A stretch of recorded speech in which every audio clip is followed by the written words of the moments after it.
പ്രാമാണികരിൽ നിന്ന് കേൾക്കുന്നതിൽ ഔത്സുക്യമുള്ളത് കൊണ്ട് അവരും ജനന മരണങ്ങൾക്ക് അപ്പുറം കടക്കുന്നു. ഹരേ കൃഷ്ണ. ഹരേ കൃഷ്ണ. യാവത് സഞ്ജായതേ കിഞ്ചിത് സത്വം സ്ഥാവര ജംഗമം ക്ഷേത്രജ്ഞ സംയോഗാത് തദ്വിദ്ധി ഭരതർഷഭ. ഹരേ കൃഷ്ണ. ഹരേ കൃഷ്ണ. ഹേ ഭാരത ശ്രേഷ്ഠ, ഇവിടെ കാണപ്പെടുന്ന ചരാചരങ്ങളെല്ലാം ക്ഷേത്രങ്ങളുടെയും അതായത് കർമ്മമണ്ഡലത്തിന്റെയും ക്ഷേത്രജ്ഞന്മാരുടെ അത് കർമ്മമണ്ഡലങ്ങളെ അറിയുന്നവരുടെയും സംയോഗത്തിൽ നിന്ന് ഉളവായതാണ്. ഹരേ കൃഷ്ണ. ഹരേ കൃഷ്ണ. സമം സർവേഷു ഭൂതേഷു തിഷ്ഠന്തം പരമേശ്വരം വിനശ്യന്തം യ പശ്യതി സ പശ്യതി. ഹരേ കൃഷ്ണ. ഹരേ കൃഷ്ണ. സർവ ശരീരങ്ങളിലും വ്യക്തിഗത ജീവാത്മാവിനോടൊപ്പം പരമാത്മാവിനെ കാണുകയും നശ്വരമായ ശരീരം നശിക്കുമ്പോൾ ജീവാത്മാവും പരമാത്മാവും നശിക്കുന്നില്ലെന്ന് മനസ്സിലാക്കുകയും ചെയ്യുന്നവനാണ് യഥാർത്ഥമായ കാഴ്ചയുള്ളവൻ. ഹരേ കൃഷ്ണ. ഹരേ കൃഷ്ണ. സമം പശ്യന്തി സർവത്ര സമവസ്ഥിതം ഈശ്വരം നഹി സ്യാത്മാനമാത്മാനം തതോ യാതി പരാം ഗതിം. ഹരേ കൃഷ്ണ. ഹരേ കൃഷ്ണ മാതാജി. ഏതാണ് വായിച്ചത് മാതാജി? 29 മാതാജി. ഓക്കെ മാതാജി. പേപ്പർ മറഞ്ഞുപോയി അതോട്ടോ മാതാജി. എവിടെയും ഏതൊരു ജീവിയിലും ഒരേ വിധം കുടികൊള്ളുന്ന പരമാത്മാവിനെ ദർശിച്ചാൽ ആ മനുഷ്യൻ സ്വമനസ്സുകൊണ്ട് സ്വയം അധപതിക്കുന്നില്ല. അങ്ങനെ ഇന്ദ്രിയാതീതമായ ലക്ഷ്യത്തോട് അയാൾ അടുക്കുന്നു. ഹരേ കൃഷ്ണ. ഹരേ കൃഷ്ണ. പ്രകൃതൈവ ച കർമാണി ക്രിയമാണാനി സർവശ യ പശ്യതി തദാത്മാനം അകർത്താരം പശ്യതി. ഹരേ കൃഷ്ണ. ഹരേ കൃഷ്ണ. ഭൗതിക പ്രകൃതി സൃഷ്ടമായ ശരീരമാണ് എല്ലാ പ്രവർത്തനങ്ങളും ചെയ്യുന്നതെന്നും ആത്മാവ് ഒന്നും ചെയ്യുന്നില്ലെന്നും അറിയുന്നവനത്രേ യഥാർത്ഥത്തിൽ ദർശിക്കുന്നവൻ. ഹരേ കൃഷ്ണ. ഹരേ കൃഷ്ണ. യഥാ ഭൂത പൃഥഗ്ഭാവം ഏകസ്ഥം അനുപശ്യതി തദ ഏവ ച വിസ്താരം ബ്രഹ്മ സമ്പദ്യതേ തദാ. ഹരേ കൃഷ്ണ. ഹരേ കൃഷ്ണ. വിവേകശാലിയായ ഒരു മനുഷ്യൻ ഭൗതിക ശരീരങ്ങളുടെ അടിസ്ഥാനത്തിൽ വിവിധ വ്യക്തിഭാവങ്ങളെ കാണുന്നത് നിർത്തുകയും ജീവജാലങ്ങളുടെ ആവിർഭാവങ്ങൾ എങ്ങനെയാണെന്ന് കാണുകയും ചെയ്യുമ്പോൾ അയാൾ ബ്രഹ്മധാരണയിലെത്തുന്നു. ഹരേ കൃഷ്ണ. ഹരേ കൃഷ്ണ. അനാദിത്വാ നിർഗുണത്വാ പരമാത്മമായമവ്യയ ശരീരസ്ഥോപി കൗന്ദേയ ന കരോതി ന ലിപ്യതേ. ഹരേ കൃഷ്ണ. ശാശ്വത തത്വത്തിന്റെ ദർശനം സിദ്ധിച്ചവർക്ക് അറിയാം, അവ്യയനായ ആത്മാവ് ഇന്ദ്രാതീതനും സനാതനും പ്രകൃതിയുടെ ഗുണങ്ങൾക്ക് അതീതനുമാണെന്ന്. ഹേ അർജുന, ഈ ശരീരത്തിൽ വാഴുന്നുവെങ്കിലും ആത്മാവ് ഒന്നും ചെയ്യുന്നില്ല, ഒന്നും അതിനെ ബാധിക്കുന്നുമില്ല. ഹരേ കൃഷ്ണ. ഹരേ കൃഷ്ണ. യഥ സർവഗതം സൗക്ഷ്മ്യം ആകാശം നോപലിപ്യതേ. മാതാജി. ഹരേ കൃഷ്ണ. ഹരേ കൃഷ്ണ മാതാജി. ഹരേ കൃഷ്ണ. ഹരേ കൃഷ്ണ. സീതാ മാതാജിയുടെ ആണോ സിബി മാതാജിയുടെ ആണോന്ന് അറിയില്ല, പുറത്തുനിന്നുള്ള സൗണ്ട് വല്ലാതെ ഡിസ്റ്റർബ് ആവുന്നുണ്ട്. ഇവിടെ പിള്ളേര് ഭയങ്കര ബഹളം. ഒരു മിനിറ്റ് മാതാജി.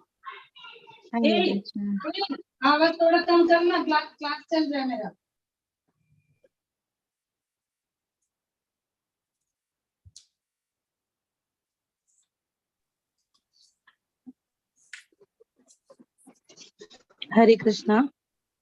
ഹരേ കൃഷ്ണ മാതാജി. 32 അല്ലേ മാതാജി? അതെ.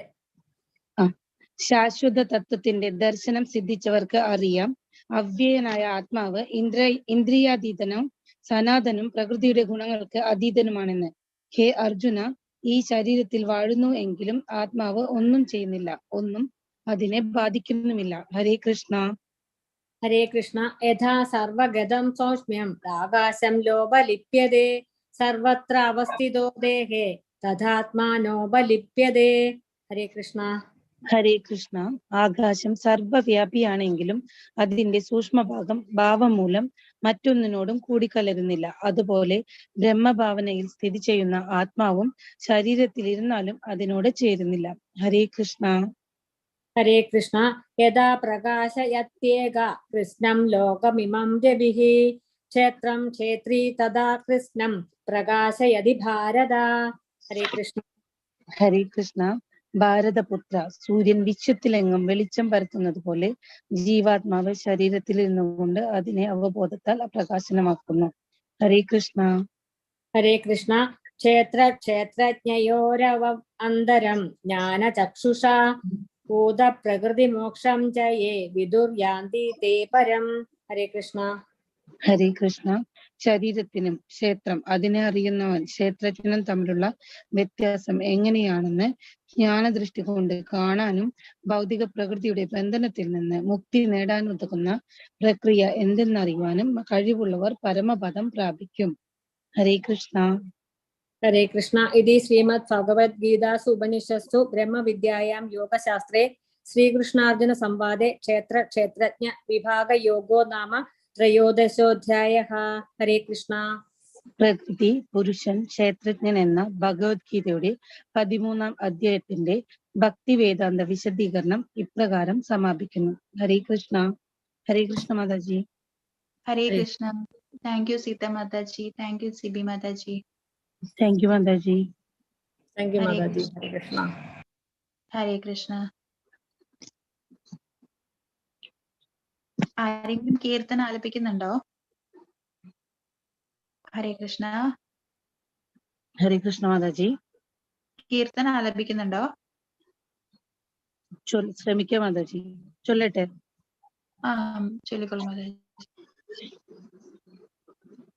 മാതാജി ഇത് വിഷ്ണുവിന്റെ ആണെന്നാണ് എന്റെ അറിവ് കേട്ടോ മാതാജി. അതാണ്, ചൊല്ലിക്കോട്ടെ കേട്ടോ. ഓക്കെ മാതാജി, ചൊല്ലിക്കോളൂ. കനകകിരീടം കാരുണ്യാമൃതലോചനയുഗളം കുന്തളഭരവും മകരക്കാരിനാസാകുലവും മന്ദസ്മിതരുചി കാണാഗേണം ജലതല വിലസിയും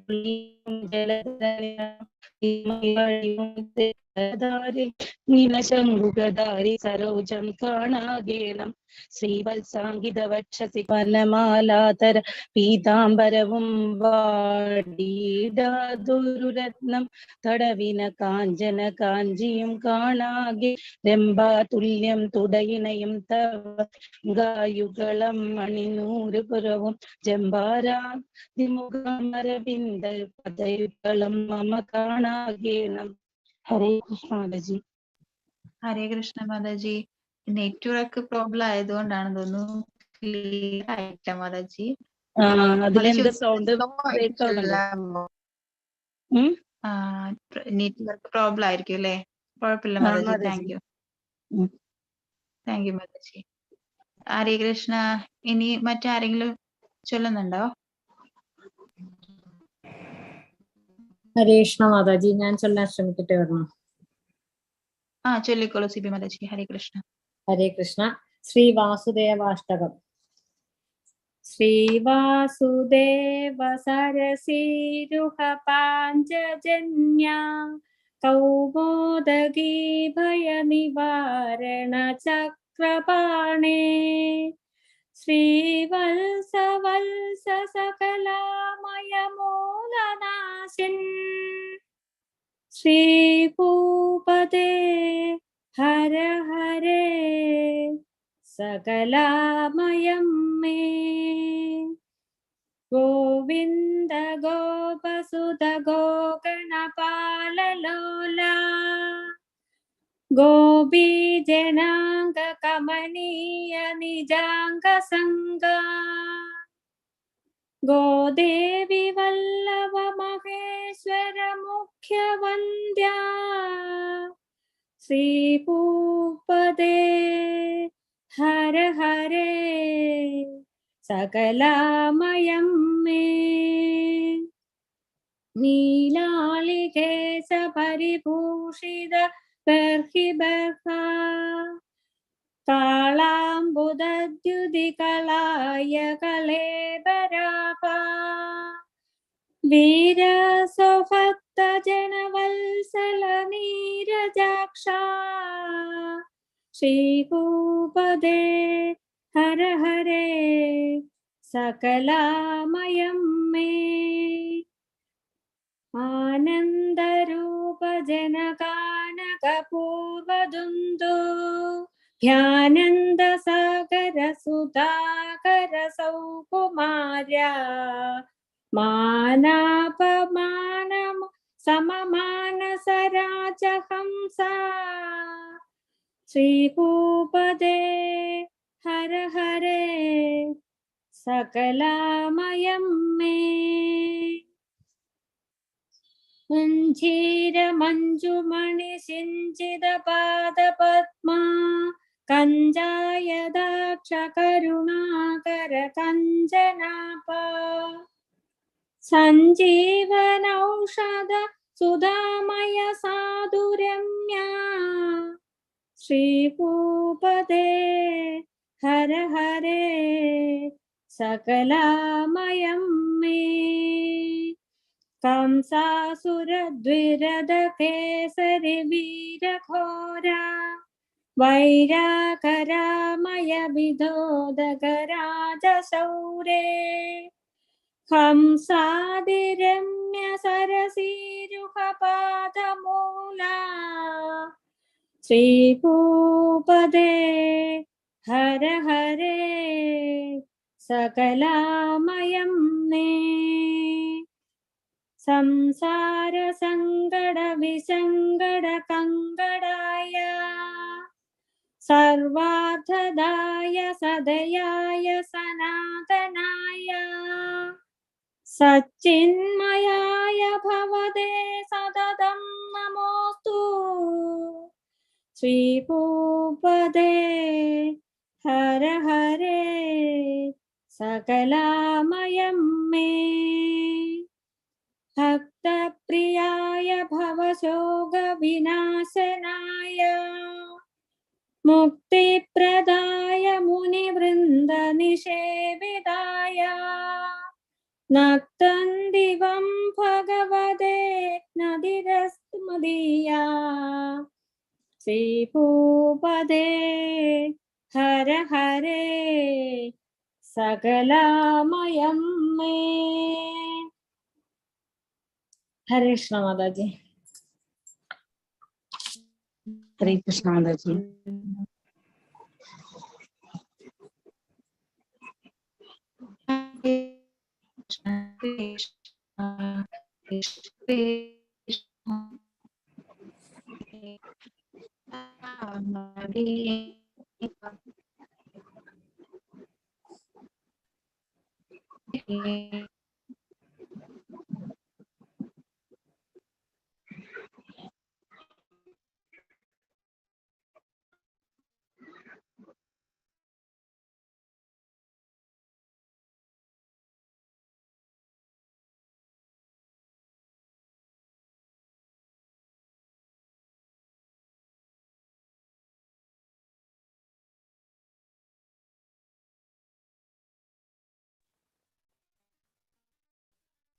ഹരേ കൃഷ്ണ. സിന്ധു മാതാജി വന്നിട്ടുണ്ട്. ദിവ്യ മാതാജി എവിടെ പോയി? സിന്ധു മാതാജി ഒന്ന് ഇന്നലെ പാടിയത് ഒന്ന് പാടുവോ? ഇന്നലെ പാടിയത് ഒന്നും കൂടി ഒന്ന് പാടുവോ? ഓക്കെ. ഹരേ കൃഷ്ണ. ജയ ജയ ഭാഗവത ദേവാ ജയ ജയ ഭാഗവത जय जय राधा कृष्ण स्वरूप जय जय भागवता देवा जय जय भागवता किंगिणी पद कमला कृष्ण कंगण करयुगला कुंकुम पंगिल वक्षस्थलवर कुवलयदल नीला देवा जय जय भागवता दधि नवनीत हरा कृष्णा तरुणी चित्तहरा दयया पालय दामोदर हरि तुलसी दामधरा देवा जय जय भागवता गोवर्धन धरणा कृष्णा गोपी जन रमणा कोमल पल्लव सुंदर चरणा कोकिल मधुवजना देवा जय जय भागवता नंद कुमार हरे कृष्णा नारद गीत गुणा नारायण वर भट्टतिरीकृत स्तुतिवर शुभ फलदा देवा जय जय भागवता पूंदान प्रिय हे कृष्णा वृंदावन रसिका प्रेमिक भावुक मंडल पूजित पाद सरोज युगा देवा जय जय भागवता जय जगदीश हरे कृष्णा जय जगदीश हरे जय गुरु मारुत मंदिर नाथ जय जगदीश हरे देवा जय जय भागवता जय जगदीश हरे कृष्णा जय जगदीश हरे जय गुरु मारुत मंदिर नाथ जय जगदीश हरे देवा जय जय भागवता देवा जय जय भागवता देवा जय जय Bhagavata. Hare Krishna Mata ji. Hare Krishna. Thank you very much. Thank you. നന്നായിട്ടുണ്ടായിരുന്നു. എനിക്ക് നല്ല ഇഷ്ടമായി. കേൾക്കാൻ നല്ലൊരു ഇമ്പം. Thank you Mataji. ദിവ്യ മാതാജി വന്നോ? ഹരേ കൃഷ്ണ മാതാജി. ഓക്കെ, തുടങ്ങാം. തുടങ്ങാം മാതാജി. ഓം അജ്ഞാനതിമിരാന്ധസ്യ ജ്ഞാനാഞ്ജനശലാകയാ ചക്ഷുരുന്മീലിതം യേന തസ്മൈ ശ്രീഗുരവേ നമഃ. നമോ വിഷ്ണുപാദായ കൃഷ്ണപ്രേഷ്ഠായ ഭൂതലേ ശ്രീമതേ ഭക്തിവേദാന്ത സ്വാമിൻ ഇതി നാമിനേ. നമസ്തേ സരസ്വതേ ദേവേ ഗൗരവാണി പ്രചാരിണി നിർവിശേഷ ശൂന്യവാദി പാശ്ചാത്യ ദേശധാരിണി. ജയോ ശ്രീകൃഷ്ണ ചൈതന്യ പ്രഭു നിത്യാനന്ദ ശ്രീ അദ്വൈത ഗദാധര ശ്രീവാസാദി ഗൗര. ഹരേ കൃഷ്ണ കൃഷ്ണ കൃഷ്ണ ഹരേ ഹരേ, ഹരേ രാമ രാമ രാമ ഹരേ ഹരേ. ഹരേ കൃഷ്ണ കൃഷ്ണ കൃഷ്ണ ഹരേ ഹരേ, ഹരേ രാമ രാമ രാമ ഹരേ ഹരേ.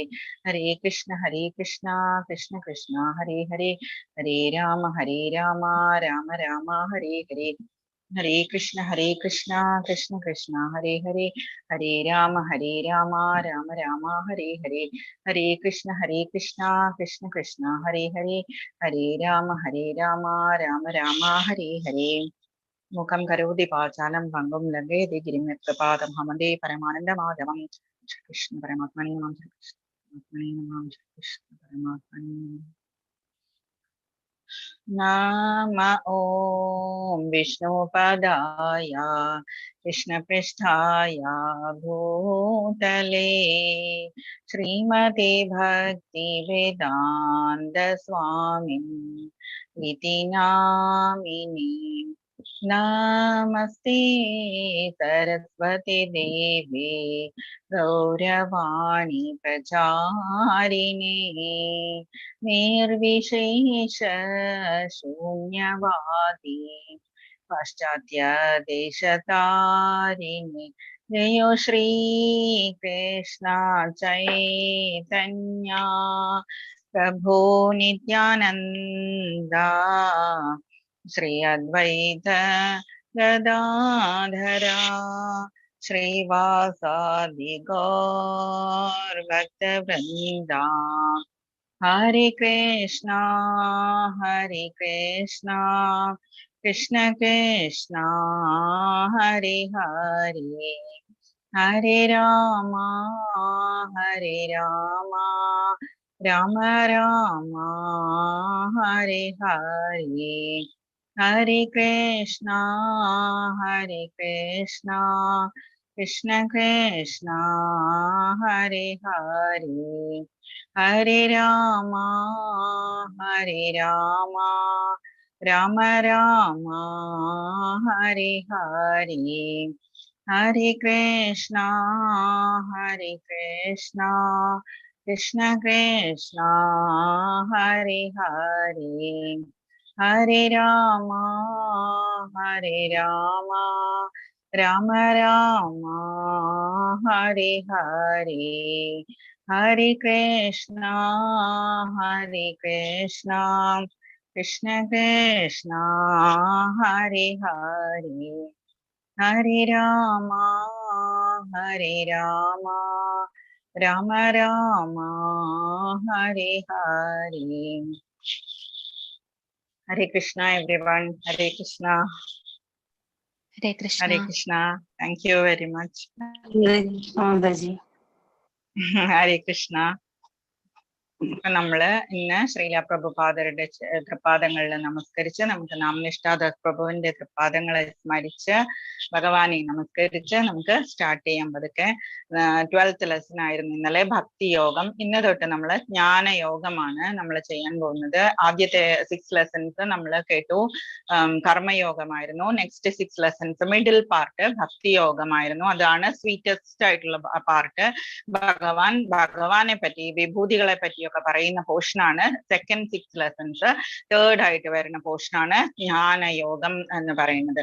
അതാണ് ജ്ഞാനം കൊണ്ട് ഭഗവാനെ പ്രാപിക്കാം, ജ്ഞാനം കൊണ്ട് എങ്ങനെയാണ് ഭക്തി ചെയ്യേണ്ടത് എന്നറിയാൻ വേണ്ടിയിട്ടാണ് ഇന്ന് തൊട്ട് നമ്മളുടെ ക്യാരക്ടർ ഫോർമേഷൻ അതുപോലെയുള്ള കാര്യങ്ങൾ, നമ്മുടെ ത്രിഗുണങ്ങൾ എങ്ങനെയാണ് നമ്മളെ എഫക്ട് ചെയ്യുക, അതൊക്കെയാണ് ഇന്ന് നമ്മൾ പഠിക്കുന്നത്. അപ്പം ആദ്യത്തെ 5 ലെസൺസ് ഭഗവാൻ പറഞ്ഞു ഭഗവാന്റെ ശിരസാണെന്ന് പറഞ്ഞു. നെക്സ്റ്റ് 10 ലെസൺസിൽ വരുന്നതാണ് ഇപ്പൊ നമ്മൾ പഠിച്ചുകൊണ്ടിരിക്കുന്നത് കൈകളാണ്.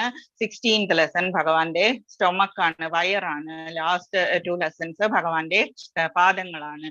അപ്പം നമ്മൾ ഇന്നലെ പഠിച്ചു ഭക്തി യോഗം. വളരെ സ്വീറ്റസ്റ്റ് ആയിട്ടുള്ള ലെസൺ ആയിരുന്നു. വളരെ ചെറിയ ലെസൺ ആണ്, പക്ഷെ വളരെ നല്ല കാര്യങ്ങളൊക്കെ ഭഗവാൻ അതില് ധാരാളം പറഞ്ഞിട്ടുണ്ട്. എന്താണ് ആദ്യം ഭക്തി ചെയ്യേണ്ടത് എങ്ങനെയാണ് എന്ന് പറഞ്ഞു. ആദ്യം അത് കഴിഞ്ഞിട്ട് ലാസ്റ്റ് പറഞ്ഞത് എന്താണ്, ഭഗവാൻ ഇതൊന്നും ചെയ്യാൻ പറ്റുന്നില്ലെങ്കിൽ സ്വന്തം കർമ്മഫലങ്ങളെല്ലാം ത്യജിക്കുക എന്ന് പറഞ്ഞു. അതാണ് ത്യാഗം എന്ന് പറഞ്ഞത്. ത്യാഗത്തിലൂടെയാണ് നമുക്ക് മനസ്സമാധാനം കിട്ടുക എന്ന് പറഞ്ഞു.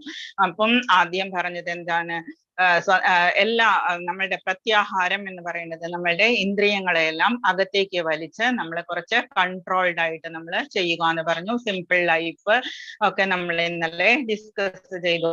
ആരാണ് ഏറ്റവും പ്രിയപ്പെട്ട ഭക്തൻ എന്നിന്നലെ ഭഗവാൻ പറഞ്ഞു. എങ്ങനെയുള്ളവരാണ്, സമശത്രു ചമിത്രേശ, മിത്രങ്ങളോടും ശത്രുക്കളോടും എല്ലാം ഒരേപോലെ കാണുന്നവൻ, കരുണയുള്ളവൻ, ആരിലും വൈരമില്ലാത്തവൻ. ഇതൊക്കെ നമ്മൾ ഇന്നലെ കേട്ടു. നമുക്ക് തന്നെ അറിയാം ഇതൊക്കെ കേൾക്കുന്നത് എന്തുകൊണ്ടാണ്. നമ്മളുടെ ക്യാരക്ടർ എന്ന് പറയുന്നത് നമ്മൾ അതിനനുസരിച്ച് നന്നാക്കി കൊണ്ടുവരിക. നമ്മൾ എന്തെല്ലാമോ നമ്മളുടെ ഉള്ളില് നെഗറ്റീവ് ആയിട്ടുള്ളത് നമ്മൾ ഇതെല്ലാം കേൾക്കുന്നതോടുകൂടി നമ്മൾ അതെല്ലാം ചീത്തയായിട്ടുള്ള പോർഷൻസ് ഒക്കെ നമ്മൾ കുറച്ചായിട്ട് കുറച്ചു കൊണ്ടുവരിക. എന്നിട്ട് പോസിറ്റിവിറ്റി നമ്മൾ വർദ്ധിപ്പിച്ചു കൊണ്ടുവരിക. എന്നിട്ട് സത്വഗുണത്തിലേക്ക് നമ്മൾ പൂർണ്ണമായിട്ടും നമ്മൾ മാറുക. തമോ ഗുണം നമ്മൾക്ക് എല്ലാവർക്കും ഉണ്ട്, തമോ ഗുണമുണ്ട്, രജോ ഗുണമുണ്ട്, സത്വഗുണമുണ്ട്. ഓരോ ദിവസം മാറിക്കൊണ്ടിരിക്കും. അതേത് ജീവജാലങ്ങൾക്കും അതുപോലെ തന്നെയാണ്. ഭഗവാൻ തന്നെ പറഞ്ഞിട്ടുണ്ട് അത് നമ്മളുടെ കുറ്റമല്ലാതെ നമ്മൾക്കുള്ളതാണ് അത്. അതുകൊണ്ട് നമ്മൾ എന്താ ചെയ്യേണ്ടത്, നമ്മളതൊക്കെ നെഗറ്റീവ് എന്ന് പറയുന്നത് നമുക്കിപ്പോ ഇത്രയും ഭഗവാൻ ബുദ്ധി ഉപദേശിച്ച് തന്നിട്ടുണ്ട്. നമ്മളുടെ അച്ഛനമ്മമാരും ഇതൊക്കെ തന്നെ നമ്മളോട് പറഞ്ഞിട്ടുണ്ട്. ചെറുതായിരുന്നപ്പോ തൊട്ടേ ചീത്ത കൂട്ടുകെട്ട് പാടില്ല, വഴക്ക് കൂടരുത്, ഇതെല്ലാം പറഞ്ഞിട്ടുണ്ട്. എങ്ങനെയാണ് ഭക്തി ചെയ്യേണ്ടത്. വീട്ടിലെ എല്ലാ വീടുകളിലും അവരവരുടേതായിട്ടുള്ള ഒരു സിസ്റ്റം ഉണ്ടാകും. എന്തൊക്കെയാണ് രാവിലെ എഴുന്നേൽക്കുമ്പോൾ തൊട്ട് നമ്മൾ രാത്രി ഉറങ്ങും വരെ ഒരു ഭക്തിയുടെ ഒരു എന്തെങ്കിലും ഉണ്ടാവും. റിച്വൽസ് എന്ന് പറയുന്നത് അമ്പലത്തിലാണെങ്കിലും ഉത്സവങ്ങൾ പോലെയുള്ള കാര്യങ്ങളാണെങ്കിലും എന്തെങ്കിലും നമ്മളുടെ കുടുംബത്തിൽ നിന്നുള്ള ഡൊണേഷൻസ് അല്ലെങ്കിൽ നമ്മൾ ചെയ്യുന്ന കാര്യങ്ങൾ ഉണ്ടാവും. അതൊക്കെ നമ്മൾ കണ്ടിന്യൂ ചെയ്യുക. ഒന്നും നമ്മൾ സ്റ്റോപ്പ് ചെയ്ത് പോവരുത്. സ്റ്റോപ്പ് ചെയ്യുമ്പോഴാണ് നമ്മളുടെ ഗ്രാമദേവത, കുലദേവത അതുപോലെയുള്ളവർക്കൊക്കെ കുറച്ച് ദേഷ്യം വരുന്നത്. എന്ന് വെച്ചാൽ അവർ കുറച്ച് ലോവർ ഗ്രേഡിലാണ് നിൽക്കുന്നത്. അപ്പൊ അവർക്ക് എന്താ തോന്നുക, എന്റെ സന്താന പരമ്പരയാണ് ഈ വരുന്നത്, ആ പരമ്പര എന്നെ മൈൻഡ് ചെയ്യുന്നില്ല എന്നൊക്കെ ഇങ്ങനെയുള്ള ഡെമിഗോഡ്സിന് പെട്ടെന്ന് നമ്മളോട് കുറച്ച് ദേഷ്യം പോലെയൊക്കെ വരാം. അതുകൊണ്ടാണ് അതൊന്നും സ്റ്റോപ്പ് ചെയ്യരുത് എന്ന് പറയുന്നത്. പിന്നെ ഭഗവാൻ പറഞ്ഞു നമ്മളുടെ കർമ്മഫലമെല്ലാം ത്യാഗം ചെയ്യുക, എന്നിട്ട് സമാധാനമായി ജീവിക്കുക. ആരൊക്കെയാണ് ഭഗവാന് പ്രിയപ്പെട്ട ഭക്തർ എന്ന് പറഞ്ഞത്? അപ്പം അതില് ഗജേന്ദ്ര മോക്ഷം ഞാൻ സ്റ്റോറി പറഞ്ഞിട്ടുണ്ടെന്ന് തോന്നുന്നു. ഗജേന്ദ്രനൊക്കെ ഇതാണ് ആനിമൽസിൽ പെട്ടതാണ്. എന്നിട്ട് കൂടി ഭഗവാൻ എന്താ ചെയ്തത്? ഗജേന്ദ്രന് കൂടി നാരായണാഖില ഗുരു ഭഗവാൻ നമസ്തേ എന്ന് പറഞ്ഞ് ഒരു താമരപ്പൂവ് സമർപ്പിച്ച സമയത്ത് ഭഗവാൻ വിമാനം കൊണ്ടുവന്ന് ഗജേന്ദ്രനെയൊക്കെ വിമാനത്തിലേക്ക് കയറ്റിയിട്ട് സ്വന്തം രൂപം കൊടുത്തിട്ട് കൊണ്ടുപോയി. അപ്പം അതുപോലെയാണ് ഭക്തി യോഗം എന്ന് പറയുന്ന സ്വീറ്റസ്റ്റ് ആയിട്ടുള്ള ലെസൺ നമ്മൾ ഇന്നലെ ഫിനിഷ് ചെയ്തത്. ഇനി നമ്മള് ഭക്തരോട് ഭഗവാൻ എങ്ങനെയാണ് പെരുമാറുക എന്നുള്ളതാണ്. നമ്മൾ ഇതിനു മുമ്പ് പറഞ്ഞു, പത്മാവതി ഗീതാ ഗോവിന്ദം പാടിക്കൊണ്ട് നടന്ന വഴുതനങ്ങ തോട്ടത്തിലേക്ക് പറഞ്ഞു. രാജാവ് വഴുതനങ്ങ തോട്ടത്തിൽ നിന്ന് പത്മാവതിയെ അവരുടെ വീട്ടിൽ നിന്ന് കൊണ്ടുപോയി പുരി ക്ഷേത്രത്തിന്റെ മുൻപില് വീടൊക്കെ പണിത് കൊടുത്ത് അവരെ അവിടെ താമസിപ്പിച്ച സ്റ്റോറി നമ്മൾ പറഞ്ഞു.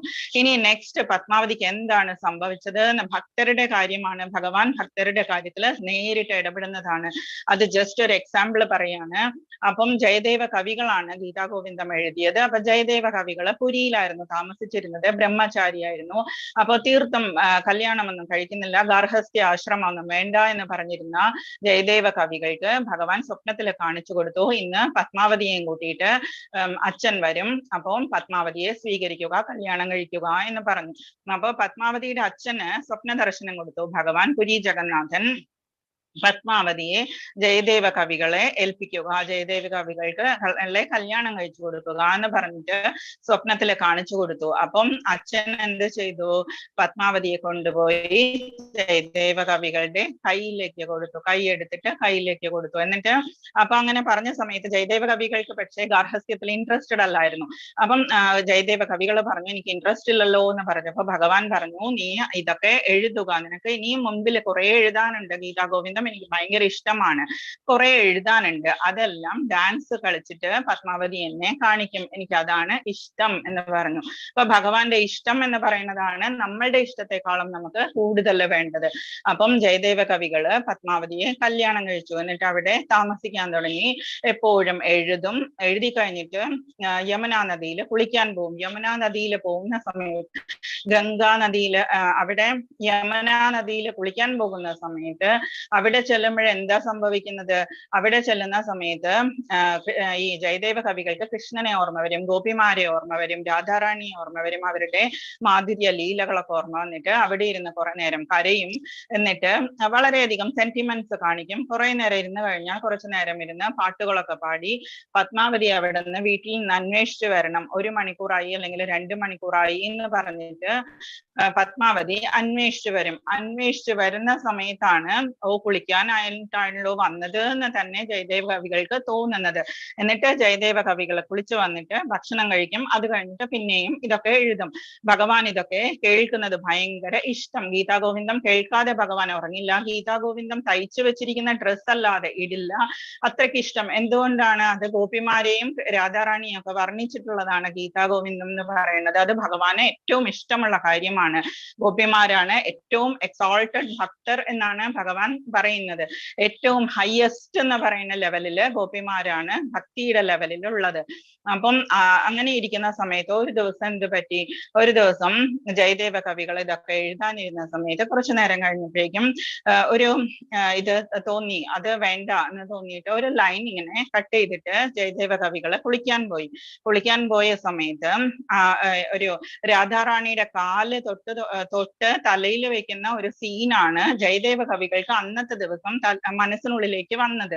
അപ്പൊ അത് വേണ്ട, ഭഗവാനെ കൊണ്ട് എന്തിനാ രാധാറാണിയുടെ കാല് പിടിപ്പിക്കുന്നത് എന്നൊരു ആവശ്യമില്ലല്ലോ, ഭഗവാനാണ് മുകളിൽ എന്ന് വിചാരിച്ചിട്ട് അത് വേണ്ട എന്ന് പറഞ്ഞിട്ട് ജയദേവ കവികൾ ആ പേജ് അങ്ങനെ ഇട്ടിട്ട് കുളിക്കാൻ പോയ സമയത്ത് ഭഗവാൻ ഇതൊക്കെ അറിയാം. ഭഗവാൻ ഭക്തരെ എപ്പോഴും വാച്ച് ചെയ്തിരിക്കുക, നമ്മളുടെ ഉള്ളിൽ തന്നെ സാക്ഷിയായിട്ട് നമ്മളുടെ ഭഗവാൻ ഇരിക്കുന്നുണ്ട്.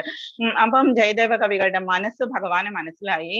എന്നിട്ട് 1 മണിക്കൂർ മണിക്കൂർ ആവുന്നതിന് മുൻപ് തന്നെ ഭഗവാൻ ജയദേവ കവികളുടെ രൂപത്തില് പത്മാവതിയുടെ അടുത്ത് വന്നു. എന്നിട്ട് പറഞ്ഞു, ഞാൻ കുറച്ച് എഴുതാൻ വെച്ചിട്ടുണ്ടായിരുന്നു, അത് മറന്നുപോയി, ഞാൻ എഴുതി വരുമ്പോഴേക്കും നമുക്ക് ഭക്ഷണം കഴിക്കണം എന്ന് പറഞ്ഞു. പത്മാവതി വേഗം പോയിട്ട് ഇന്ന് എന്ത് പറ്റിയോ ആവോ എന്ന് പറഞ്ഞിട്ട് വേഗം പോയി ഭക്ഷണം ഉണ്ടാക്കി. എന്നിട്ട് ജയദേവ കവികൾ എന്താണോ മനസ്സിൽ വിചാരിച്ചത് അത് തന്നെ പോയിട്ട് ഭഗവാൻ അവിടെ എഴുതി. രാധാറാണിയുടെ കാലെടുത്തിട്ട് സോറി പറയുന്ന ഒരു സീനായിരുന്നു അത്. അപ്പം അത് എഴുതി കഴിഞ്ഞിട്ട് പത്മാവതിയുടെ അടുത്തിരുന്നിട്ട് ധാരാളം ഭക്ഷണം കഴിച്ചു. അത് കഴിഞ്ഞപ്പോഴേക്കും എന്താ സംഭവിച്ചത്? സാധാരണ ആ സമയത്ത് ഹസ്ബൻഡ് ഭക്ഷണം കഴിച്ചു കഴിയുമ്പോഴാണ് വൈഫ് ഭക്ഷണം കഴിക്കുക. അപ്പൊ പത്മാവതി പതുക്കെ ഭക്ഷണം കഴിക്കാനിരുന്നു. ആ സമയത്ത് ജയദേവ കവികള് സമാധാനമായിട്ട് 2 മണിക്കൂർ കഴിഞ്ഞിട്ട് വന്ന സമയത്ത് ഈ പത്മാവതി ഭക്ഷണം കഴിക്കുന്നത് കണ്ടു. അതെന്താ എനിക്ക് വിളമ്പാണ്ട് ഇന്ന് നീ കഴിക്കുന്നത് എന്ന് ചോദിച്ചു. അപ്പം പറഞ്ഞു, ഇപ്പോഴല്ലേ വയറ് നിറയെ കഴിച്ചിട്ട് പോയത് എന്ന് പറഞ്ഞു. അപ്പൊ ജയദേവ കവികൾക്ക് സംഭവം മനസ്സിലായി. പോയി നോക്കിയപ്പോഴെന്താ, ഭഗവാൻ ജയദേവ കവികൾ എഴുതാൻ എന്താണോ വിചാരിച്ചത് അത് തന്നെ അവിടെ എഴുതി വെച്ചിരിക്കുന്നു. അപ്പം ഭഗവാൻ എന്താ അങ്ങനെ ചെയ്തത് എന്ന് ചോദിച്ചപ്പോ ഭഗവാൻ ഇങ്ങനെ മനസ്സിൽ കാണിച്ചു കൊടുത്തു, ഞാൻ അങ്ങനെ രാധാറാണിയുടെ കാല് പിടിച്ചിട്ടുണ്ട്, സോറി പറഞ്ഞിട്ടുണ്ട്, ഇതൊക്കെ എപ്പോഴും നടക്കുന്ന കാര്യമാണ് എന്ന് പറഞ്ഞു. അതാണ് ജസ്റ്റ് ഒരു sweet pastime Puri Jagannatha സ്വാമിയുടെ. നമ്മള് ഭക്തി യോഗത്തില് മസ്റ്റായിട്ട് പറയുമ്പോൾ ഇങ്ങനെയുള്ള ഭക്തരുടെ സ്റ്റോറി പറയുമ്പോഴാണ് നമുക്ക് ഭക്തി യോഗത്തിന്റെ ആ സ്വീറ്റ്നെസ് മനസ്സിലാവുന്നത്. അല്ലാതെ നമ്മളിപ്പോ വീട്ടിലിരുന്നിട്ട് ഭക്തി യോഗം എടുത്തു വായിച്ചു നോക്കി ശ്ലോകം വായിച്ചു അതിന്റെ മീനിങ്സ് വായിച്ചു എന്ന് പറഞ്ഞു കഴിഞ്ഞാല് നമുക്ക് അതിന്റെ ഉള്ളിൽ എന്താണ് ഭഗവാൻ ഉദ്ദേശിച്ചത് എന്ന് നമുക്ക് മനസ്സിലാവില്ല. അതുകൊണ്ടാണ് എപ്പോഴും പറയുന്നത് ഭഗവത്ഗീത ഭാഗവതം പോലെയുള്ള കാര്യങ്ങൾ വായിക്കുമ്പോ നമുക്കൊരു സ്പിരിച്വൽ മാസ്റ്റർ വേണം എന്ന് പറയുന്നത്. എന്തുകൊണ്ടാണ്? അതിലേക്ക് ഒരു ഫീലിങ്സ് ഇട്ട് കൊടുക്കാൻ ഗുരുവിനെ പറ്റുള്ളൂ. അപ്പം ഈ സ്റ്റോറീസ് ഒക്കെ ഞാൻ പറഞ്ഞില്ല എന്നുണ്ടെങ്കിൽ ഇത് വെറും ജസ്റ്റ് നിങ്ങൾ തിയറി ആയിട്ട് വായിച്ചു പോകും. എല്ലാ ശ്ലോകങ്ങളും വായിക്കും, അതിന്റെ മീനിങ്സ് ഇപ്പൊ 6:30 തൊട്ട് 7 o'clock വരെ വായിച്ചതുപോലെ വായിച്ചു പോകും. എന്നിട്ട് അതിന്റെ മീനിങ്സ് മനസ്സിലാക്കും. പക്ഷെ നമുക്ക് ആപ്ലിക്കേഷൻ അറിയാൻ പറ്റില്ല. നമ്മുടെ ലൈഫിൽ എങ്ങനെയാണ് അത് അപ്ലൈ ചെയ്യേണ്ടത് എന്ന് നമുക്ക് അറിയാൻ പറ്റില്ല. അതുകൊണ്ടാണ് ഇങ്ങനെയുള്ള ഭക്തരുടെ സ്റ്റോറീസ് ഒക്കെ ആഡ് ചെയ്ത് നമ്മൾ ഭഗവത്ഗീത പഠിക്കേണ്ടത്. അപ്പോഴാണ് നമുക്കത് അപ്ലൈ ചെയ്യാൻ പറ്റുക. ഇനി നമുക്ക് ഇന്ന് അധ്യായം 13 പ്രകൃതി, പുരുഷൻ, ക്ഷേത്രജ്ഞൻ, ഇത്രയും കാര്യങ്ങളാണ് ഇന്ന് ഇതിൽ വരിക. ക്ഷേത്രജ്ഞൻ നമുക്കറിയാം, നമ്മളുടെ ശരീരം ക്ഷേത്രം എന്ന് പറയുന്നു, അതിനുള്ളിലിരിക്കുന്ന പരമാത്മാവാണ് ക്ഷേത്രജ്ഞൻ. പുരുഷൻ എന്ന് പറഞ്ഞാലും ഭഗവാനാണ് നമുക്കറിയാം. പ്രകൃതി എന്ന് പറയുന്നത് നമ്മളുടെ 3 ഗുണങ്ങൾ മാത്രമല്ല, ഈ കാണുന്ന ചരാചരം എന്ന് പറയുന്ന മുഴുവൻ പ്രകൃതിയും ഭഗവാനാണ്. Seed giving father. ഏതാണ് ആരാണ് സ്റ്റോറിയുടെ എന്താ മിനിഞ്ഞാന്ന് പറഞ്ഞിരുന്നു മാർക്കണ്ഡേയ മുനിയുടെ ഒറ്റ പറയാന്ന്. പറയാം. ശരി. ലാസ്റ്റ് ഇതിൽ ഏതെങ്കിലും ഒരു സ്ലൈഡിന്റെ ഇടയിൽ ഒന്നും കൂടി പറഞ്ഞാൽ മതി, ഞാൻ പറഞ്ഞേക്കാം. ഷുവർ. ഇന്ന് ഹരേ കൃഷ്ണ. ഓക്കെ, 13.1 പറയുന്നു. ഹരേ കൃഷ്ണ. അർജുന ഉവാച പ്രകൃതിം നമ്മളിപ്പോ കണ്ട കാര്യങ്ങൾ തന്നെ. പ്രകൃതി എന്താണ്, പുരുഷൻ എന്താണ്, ക്ഷേത്രം എന്താണ്, ക്ഷേത്രജ്ഞൻ ആരാണ്, ഏതത് വേദിതും ഇച്ഛാമി ജ്ഞാനം ജ്ഞേയം ച കേശവ, അറിയേണ്ട പ്രക്രിയയും എല്ലാം എനിക്കെന്ന് പറഞ്ഞു തരിക എന്ന് പറഞ്ഞിരിക്കുന്നു. അല്ലയോ പ്രിയപ്പെട്ട കൃഷ്ണ, പ്രകൃതി, പുരുഷൻ, ക്ഷേത്രം, ക്ഷേത്രജ്ഞൻ, ജ്ഞാനം, ജ്ഞാനത്തിന് വിഷയീഭവിക്കുക. എന്താണ് ജ്ഞാനം എന്ന് പറയുന്നത്? നമ്മളാണ് ക്ഷേത്രം എന്ന് പറയുന്നത്. നമ്മളുടെ ശരീരം, നമ്മൾ മാത്രമല്ല, മനുഷ്യന്റെ മാത്രമല്ല, ഏത് ലിവിങ് എൻറ്റിറ്റീസിന്റെയും ശരീരം എന്ന് പറയുന്നതാണ് ക്ഷേത്രം എന്ന് പറയുന്നത്. അതിൽ ട്രീസ് പെടും, ആനിമൽസ് പെടും, വാട്ടർ ആനിമൽസ് പെടും. ഇതെല്ലാമാണ് ക്ഷേത്രം എന്ന് പറയുന്നത്. ഈ ക്ഷേത്രത്തിനുള്ളിലിരിക്കുന്നതാണ് ഭഗവാൻ. അതാണ് ജ്ഞാനം എന്ന് പറയുന്നതും ഞാൻ വിഷയീഭവിക്കുന്നതും. ഇവയെക്കുറിച്ചെല്ലാം അറിയാൻ എനിക്ക് ആഗ്രഹമുണ്ട്. ഇതെല്ലാം തന്നെ ഒന്നും കൂടി ഡെവലപ്പ് ചെയ്ത് പറയാൻ, ഡീറ്റെയിൽഡ് ആയിട്ട് പറയാനാണ് അർജുനൻ ഇന്ന് ഭഗവാനോട് ആവശ്യപ്പെടുന്നത്. നമ്മൾ ഇന്ന് ഈ കാര്യങ്ങളൊക്കെയാണ് നമ്മൾ ഡിസ്കസ് ചെയ്യുക. എന്തുകൊണ്ടാണ് ഇതൊക്കെ ഡിസ്കസ് ചെയ്യുക? എന്തിനാണ് നമുക്ക് ഇതൊക്കെ? പുരുഷൻ എന്താണ്, ക്ഷേത്രം എന്താണ്, എന്തുകൊണ്ടാണ് നമ്മൾ അത് അറിയേണ്ടത്? അതാണ് നമ്മൾ ഇന്ന് പഠിക്കാൻ പോകുന്നത്. പ്രകൃതി, പുരുഷൻ, ക്ഷേത്രം, ക്ഷേത്രജ്ഞൻ, ജ്ഞാനം, ജ്ഞാന വിഷയം, എന്താണ് അറിയേണ്ടത് എന്നിവയെ കുറിച്ച് അറിയാൻ ആഗ്രഹിക്കുകയാണ് അർജുനൻ. ഈ ശരീരമാണ് ക്ഷേത്രം എന്ന് പറയുന്നത്. അതിനെ അറിയുന്നവൻ ക്ഷേത്രജ്ഞനാണ്. ബദ്ധനായ ആത്മാവിന്റെ കർമ്മവേദിയാണ് ശരീരം. നമുക്കറിയാം ആത്മാവിനെ ഈ ജന്മത്തിൽ, നമ്മൾ കഴിഞ്ഞ ജന്മത്തിലൊക്കെ ചെയ്തു കൂട്ടിയ പാപങ്ങളാണെങ്കിലും നല്ല കർമ്മങ്ങളാണെങ്കിലും അത് ഒന്നും കൂടി അതിന്റെ റിപ്പീറ്റ് ആയിട്ടുള്ള ഫലം അനുഭവിക്കാൻ വേണ്ടിയിട്ടാണ് നമ്മൾ ശരീരമെടുത്ത് നമ്മൾ വന്നിരിക്കുന്നത്. അതിന്റെ കർമ്മവേദി, നമ്മളുടെ ഡ്യൂട്ടി ചെയ്യാനുള്ള സ്ഥലം, പ്ലാറ്റ്ഫോമാണ് നമ്മളുടെ ശരീരം എന്ന് പറയുന്നത്. ഇതിനെ അറിയുന്നവൻ ക്ഷേത്രജ്ഞൻ എന്ന് പറയുന്നു. ഇതിനെ അറിയുന്നവനും ക്ഷേത്രജ്ഞൻ തന്നെയാണ്. അപ്പൊ ഇത്രയും മനസ്സിലായല്ലോ. ബദ്ധജീവാത്മാവ് ഭൗതികതയിൽ കുടുങ്ങിക്കിടക്കുന്നു, മെറ്റീരിയൽ ലൈഫിലാണ്. നമ്മളാണ് തിരിച്ചു പോകണോ വേണ്ടേന്ന് നമ്മളാണ് ആഗ്രഹിക്കേണ്ടത്. ഭഗവാൻ ആഗ്രഹിക്കുന്നു നമ്മൾ തിരിച്ചു വരണം എന്ന്. പക്ഷെ നമ്മളാണ് എപ്പോഴാണ് പോകേണ്ടത്, നമുക്ക് എന്താണ് വേണ്ടത് നമ്മളാ തീരുമാനിക്കേണ്ടത്. മെറ്റീരിയൽ ലൈഫാണോ വേണ്ടത്, ഇറ്റേണൽ ലൈഫാണോ വേണ്ടത് എന്നുള്ളത്. ആ ഭൗതിക പ്രകൃതിയെ കീഴടക്കാൻ ശ്രമിക്കുകയും ചെയ്യുന്നു. നമ്മൾ എല്ലാം എക്സ്പ്ലോയിറ്റേഷൻ ആണ്, എസ്പെഷ്യലി മനുഷ്യർ എക്സ്പ്ലോയിറ്റേഷൻ ആണ്. ആനിമൽസ് അവർക്ക് ആവശ്യമുള്ളതേ കഴിക്കുള്ളൂ, ട്രീസ് അവർക്ക് ആവശ്യമുള്ള വെള്ളമേ എടുക്കുള്ളൂ. പക്ഷെ മനുഷ്യരാണ് പ്രകൃതിക്ക് മേൽ ആധിപത്യം സ്ഥാപിക്കാൻ ശ്രമിക്കുന്നത്. അയാൾക്ക് എത്രത്തോളം കഴിവുണ്ടെന്നതിനനുസരിച്ച് അയാൾക്കൊരു കർമ്മവേദി ലഭിക്കും. ആ പ്രവർത്തന മണ്ഡലമാണ് ശരീരം. നമുക്ക് ചിലപ്പോ നമ്മളുടെ കഴിവനുസരിച്ച് ഒരു പൂച്ചയാകാം നമ്മൾ, അല്ലെങ്കിൽ പട്ടിയാവാം, അതല്ലെങ്കിൽ വേറെ അങ്ങനെയുള്ളത് എന്ത് വേണമെങ്കിലും ആകാം. നമ്മളുടെ കഴിവും നമ്മളുടെ മനസ്സുമാണ് അതിലെ കാര്യം. അതുകൊണ്ടാണ് ഭഗവാൻ ഇന്നലെ പറഞ്ഞത് നിന്റെ മനസ്സും ബുദ്ധിയും എനിക്ക് തരൂ എന്ന് പറഞ്ഞത്. അപ്പൊ നമുക്ക് നേരായ വഴിയിലൂടെ പോവാനുള്ള ആ ഒരു ഭഗവാൻ കാണിച്ചു തരും. അതല്ലെങ്കിൽ നമ്മളിങ്ങനെ ബർത്ത് ആൻഡ് ഡെത്ത് സൈക്കിളിൽ കുടുങ്ങിക്കിടക്കും. ഇതാണ് ഇന്നറിയേണ്ട ജ്ഞാനം എന്ന് പറയുന്നത്. ഭഗവാന് വാച്ച് പറയുന്നു ശരീരം ക്ഷേത്രം ഇത്യഭിധീയതേ. നമുക്കറിയാം ഈ ശരീരമാണ് ക്ഷേത്രം എന്ന് പറയുന്നത്. ഏതദ്യോ ഇതിദം ക്ഷേത്രജ്ഞ ഇതി തദ്വിദഃ. ഇത് അറിയുന്നവനാണ് ക്ഷേത്രജ്ഞൻ എന്ന് പറയുന്നത്. ഇത് അറിയുന്നവൻ എന്ന് വെച്ചാൽ നമ്മളുടെ ആത്മാവ്, നമ്മുടെ ഉള്ളിലുള്ള പരമാത്മാവും ആത്മാവുമാണ് ക്ഷേത്രജ്ഞൻ എന്ന് പറയുന്നത്. നമ്മളുടെ ആത്മാവിന് ഇത് മനസ്സിലാക്കി കൊടുക്കണം. നല്ല അഹംഭാവം എന്ന് പറയുന്നത്, അഹം ബ്രഹ്മാസ്മി എന്ന് പറയുന്നതാണ് നല്ല അഹംഭാവം. അല്ലാത്ത ചീത്ത അഹംഭാവം, നമുക്കുള്ള ഫോൾസ് ഈഗോ എന്ന് പറയുന്നതാണ് നമുക്ക് എല്ലാവർക്കും ഉള്ളത്. എന്റെ ബോഡി, ഞാനാണ് ഇത് ചെയ്യുന്നത്, എന്റെ കാറാണ്, എന്റെ വീടാണ്, എന്റെ കുട്ടികളാണ്. ഇതാണ് ഫോൾസ് ആയിട്ടുള്ള നമ്മളുടെ ഈഗോ എന്ന് പറയുന്നത്. അത് മാറ്റിയിട്ട് അഹംഭാവം എല്ലാവർക്കും ഉണ്ടാവും, ഞാൻ എന്ന ഭാവം എല്ലാവർക്കും ഉണ്ടാവും. പക്ഷെ അത് നല്ല രീതിയിൽ കൊണ്ടുവരിക. അഹം ബ്രഹ്മാസ്മി എന്ന രീതിയിലേക്ക് കൊണ്ടുവരിക. ഞാനും ഭഗവാനും ഒന്ന് തന്നെയാണ്, സച്ചിദാനന്ദ രൂപത്തിന്റെ ഒരു അംശമാണ് ഞാൻ എന്ന് പറയുന്നത്. അപ്പൊ ഞാൻ ലോവർ ആയിട്ടുള്ള കാര്യങ്ങളൊന്നും ചെയ്യില്ല, ഞാൻ ആരോടും വൈരമൊന്നും വെക്കില്ല, നെഗറ്റീവായിട്ടുള്ള യാതൊരു കാര്യങ്ങളും എന്നെ ബാധിക്കില്ല. ഈ കർമ്മങ്ങളൊക്കെ ഞാൻ ഈ ശരീരം കിട്ടിയത് കൊണ്ട് ചെയ്യുന്നതാണ്. ഈ ശരീരം കിട്ടിയത് എനിക്ക് എന്തുകൊണ്ടാണ്? ഭഗവാനെ സെർവ് ചെയ്യാൻ വേണ്ടിയിട്ടാണ്. തിരിച്ച് നമുക്ക് മനുഷ്യ ശരീരം തന്നെ കിട്ടിയിരിക്കുന്നത് എന്തുകൊണ്ടാണ്? നമുക്ക് തിരിച്ചു പോവാനുള്ള ഒരു ചാൻസിന് വേണ്ടിയിട്ട്. നമ്മൾ എന്താ ചെയ്യേണ്ടത്? നമുക്ക് ഭഗവാൻ ബുദ്ധി തന്നിരിക്കുന്നു. ഇപ്പോഴാണെങ്കിലോ നമുക്ക് ഇതെല്ലാം കേൾക്കാനുള്ള ചാൻസ് തന്നിരിക്കുന്നു. നാമനിഷ്ഠന്റെ അനുഗ്രഹം കൊണ്ട് നമുക്ക് ഇതെല്ലാം കേൾക്കാനുള്ള ഇരിക്കുന്നു. അതല്ലെങ്കിലും ഞാനിപ്പോ ഇവിടെ ഇരുന്ന് പറയേണ്ട ആവശ്യമില്ലല്ലോ. എന്റെ ഒറ്റയ്ക്ക് ഇരുന്ന് എനിക്ക് വായിക്കാമല്ലോ ഭഗവത്ഗീത എന്ന് പറയുന്നത്. നാമനിഷ്ഠ പ്രഭുവിന്റെ അനുഗ്രഹം കൊണ്ട് നമുക്ക് കേൾക്കാനുള്ള ചാൻസ് കിട്ടിയിരിക്കുന്നു. അപ്പോഴേ നമുക്ക് കൂടുതൽ മനസ്സിലാക്കാൻ പറ്റുന്നത്. നമ്മുടെ ഡ്യൂട്ടി എന്താണ്? ഭഗവാനെ സ്തുതിക്കുക, ഭഗവാനെ കുറിച്ച് മാത്രം ചിന്തിക്കുക, ഭഗവാന്റെ സർവീസ് എന്താണ് വേണ്ടത് അത് ചെയ്യുക. ബാക്കിയുള്ളതൊക്കെ നമ്മുടെ ശരീരത്തിന് വേണ്ടിയിട്ടുള്ളതൊക്കെ, നമ്മുടെ ശരീരത്തിന് വേണ്ടിയിട്ടുള്ളതൊക്കെ നമ്മൾ ചെയ്യുക. ഭക്ഷണം കഴിക്കുക, ജോലിക്ക് പോവുക, എല്ലാം ചെയ്യുക. പക്ഷെ എല്ലാം ഭഗവാന് സമർപ്പണമായി ചെയ്യുക. അതാണ് നമ്മൾ ഇന്നലെ വരെ പഠിച്ച എല്ലാ ലെസൺസിലും നമ്മൾ എല്ലാം ഓരോ ശ്ലോകങ്ങളിലും ഭഗവാൻ ഇത് പറഞ്ഞിട്ടുണ്ട്. ഇത് നമ്മൾക്കറിയാം കുറച്ച് ടഫായിട്ടുള്ള വഴിയാണ്. പക്ഷെ ഭഗവാന്റെ അടുത്തെത്താൻ ഭഗവാൻ പറഞ്ഞിട്ടുണ്ട്. നെക്സ്റ്റ് നമ്മള് പരമാത്മാവ്, തേർഡ് വൺ ഭഗവാൻ റിയലൈസേഷൻ. പരമാത്മേതി ഭഗവാനിക്ക് ശബ്ദതേ എന്ന് ഭാഗവതത്തിലെ ശ്രീമദ് ഭാഗവതത്തില് പറയുന്നുണ്ട് വ്യാസ ഭഗവാൻ. അതാണ് ഇവിടെ കാണിച്ചിരിക്കുന്നത്. ഒരു പക്ഷിയാണല്ലോ ധാരാളം അതിൽ ചെറിയ കഴിച്ചുകൊണ്ടിരിക്കുന്നു. ഒരു പക്ഷി ഒന്നും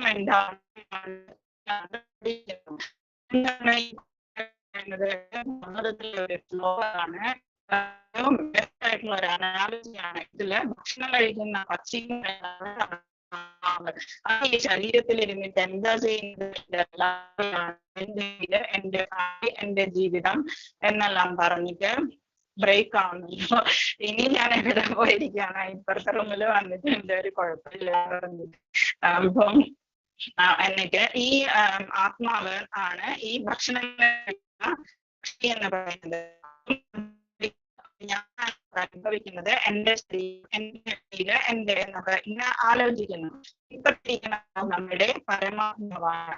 ആ പരമാത്മാവ് എന്താ ചെയ്യുന്നത്? ജസ്റ്റ് സാക്ഷിയായിട്ടിരിക്കുകയാണ്. നമുക്ക് ഫ്രീഡം തന്നിട്ടുണ്ട് ഭഗവാൻ. എന്തിന്? പരമാത്മാവ് നമുക്ക് ഫ്രീഡം ഉണ്ട്. എന്ത് വേണമെങ്കിലും ന്യായമായ രീതിയിൽ ചെയ്തോളൂ.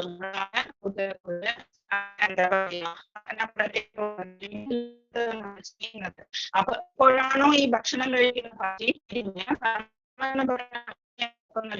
ആ സമയം തൊട്ട് അതിന്റെ സക്സസ് തുടങ്ങി കഴിഞ്ഞു. അപ്പോ ഇതാണ് നമ്മൾ ചെയ്യേണ്ടത്. നമ്മളുടെ ഉള്ളിലേക്ക് തിരിഞ്ഞു എല്ലാം ഉള്ളിലേക്ക് വലിച്ച് നമ്മള് പറയുന്ന അഷ്ടാംഗ ഇതില് യോഗത്തില് നമ്മള് പറഞ്ഞിരിക്കുന്നത്. അതാണ് ഈ അനാലജി. ഇത്രയും മനസ്സിലായോ? ജസ്റ്റ്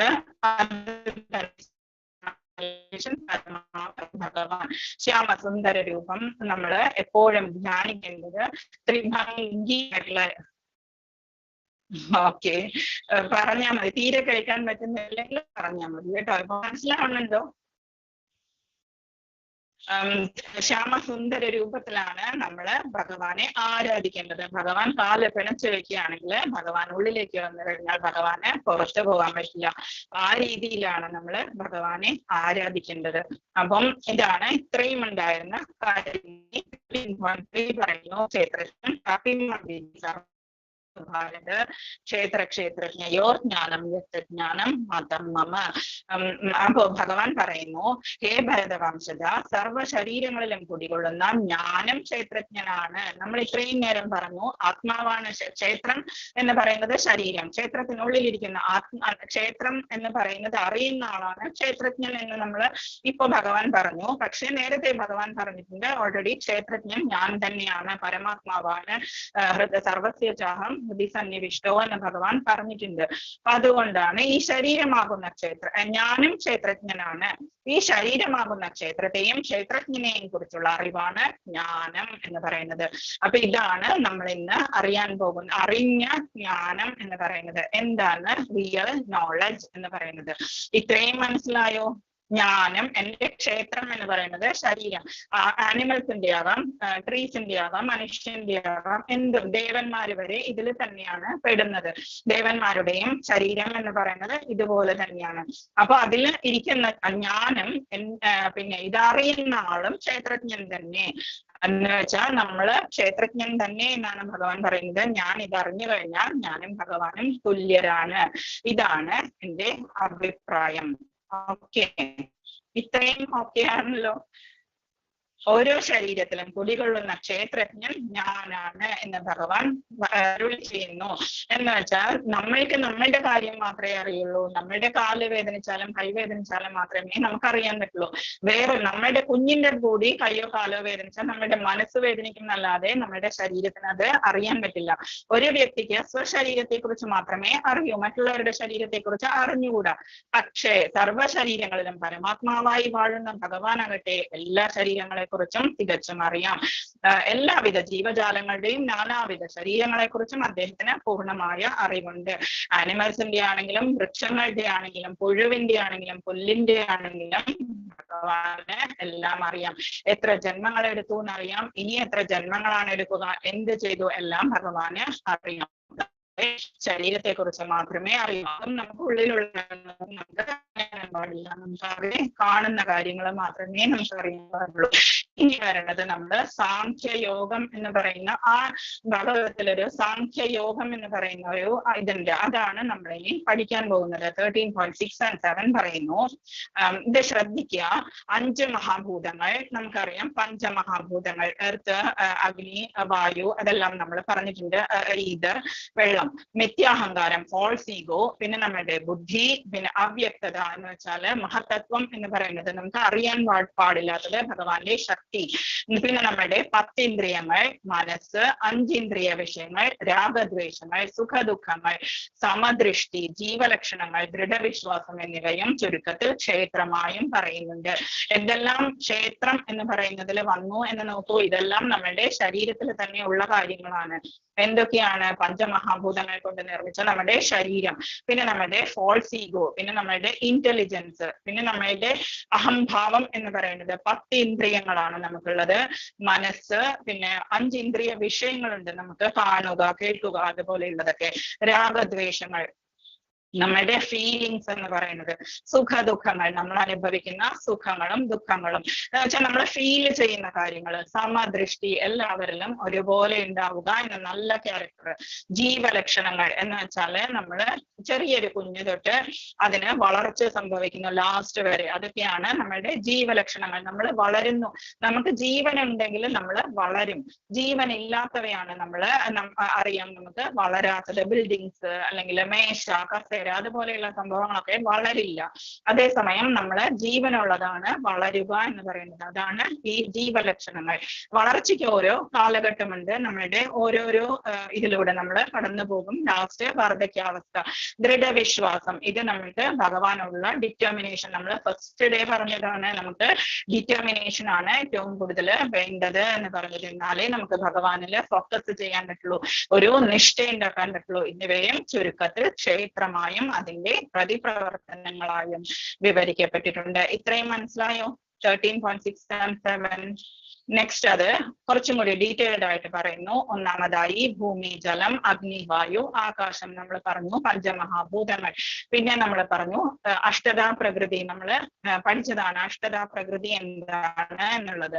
നമ്മുടെ 10 ഇന്ദ്രിയങ്ങളും നമ്മുടെ 5 ഇന്ദ്രിയങ്ങളും, മിഥ്യാഹങ്കാരം, ബുദ്ധി, പ്രകൃതിയുടെ 3 ഗുണങ്ങൾ. അവ്യക്തത എന്ന് പറഞ്ഞാൽ പ്രകൃതിയുടെ 3 ഗുണങ്ങൾ, സത്വഗുണം, രജോ ഗുണം, തമോ ഗുണം. ഇതാണ് ഇത്രയും പഞ്ചഭൂതങ്ങളും അഷ്ടതാ പ്രകൃതിയാണ് ഇപ്പൊ നമ്മൾ പറയുന്നത്. മിഥ്യാഹങ്കാരം, ബുദ്ധി, പിന്നെ ഭൗതിക പ്രകൃതി. ഇതാണ് അഷ്ടതാ പ്രകൃതി എന്ന് പറയുന്ന ഭഗവാന്റെ ശക്തി എന്ന് പറയുന്നത് നമ്മളുടെ ശരീരത്തിലുള്ളത്. പിന്നെയുള്ളത് കണ്ണ്, മൂക്ക്, നാക്ക്, ത്വക്ക്, ചെവി. ഇതിന്റെ ജ്ഞാനേന്ദ്രിയങ്ങൾ എന്ന് പറയും.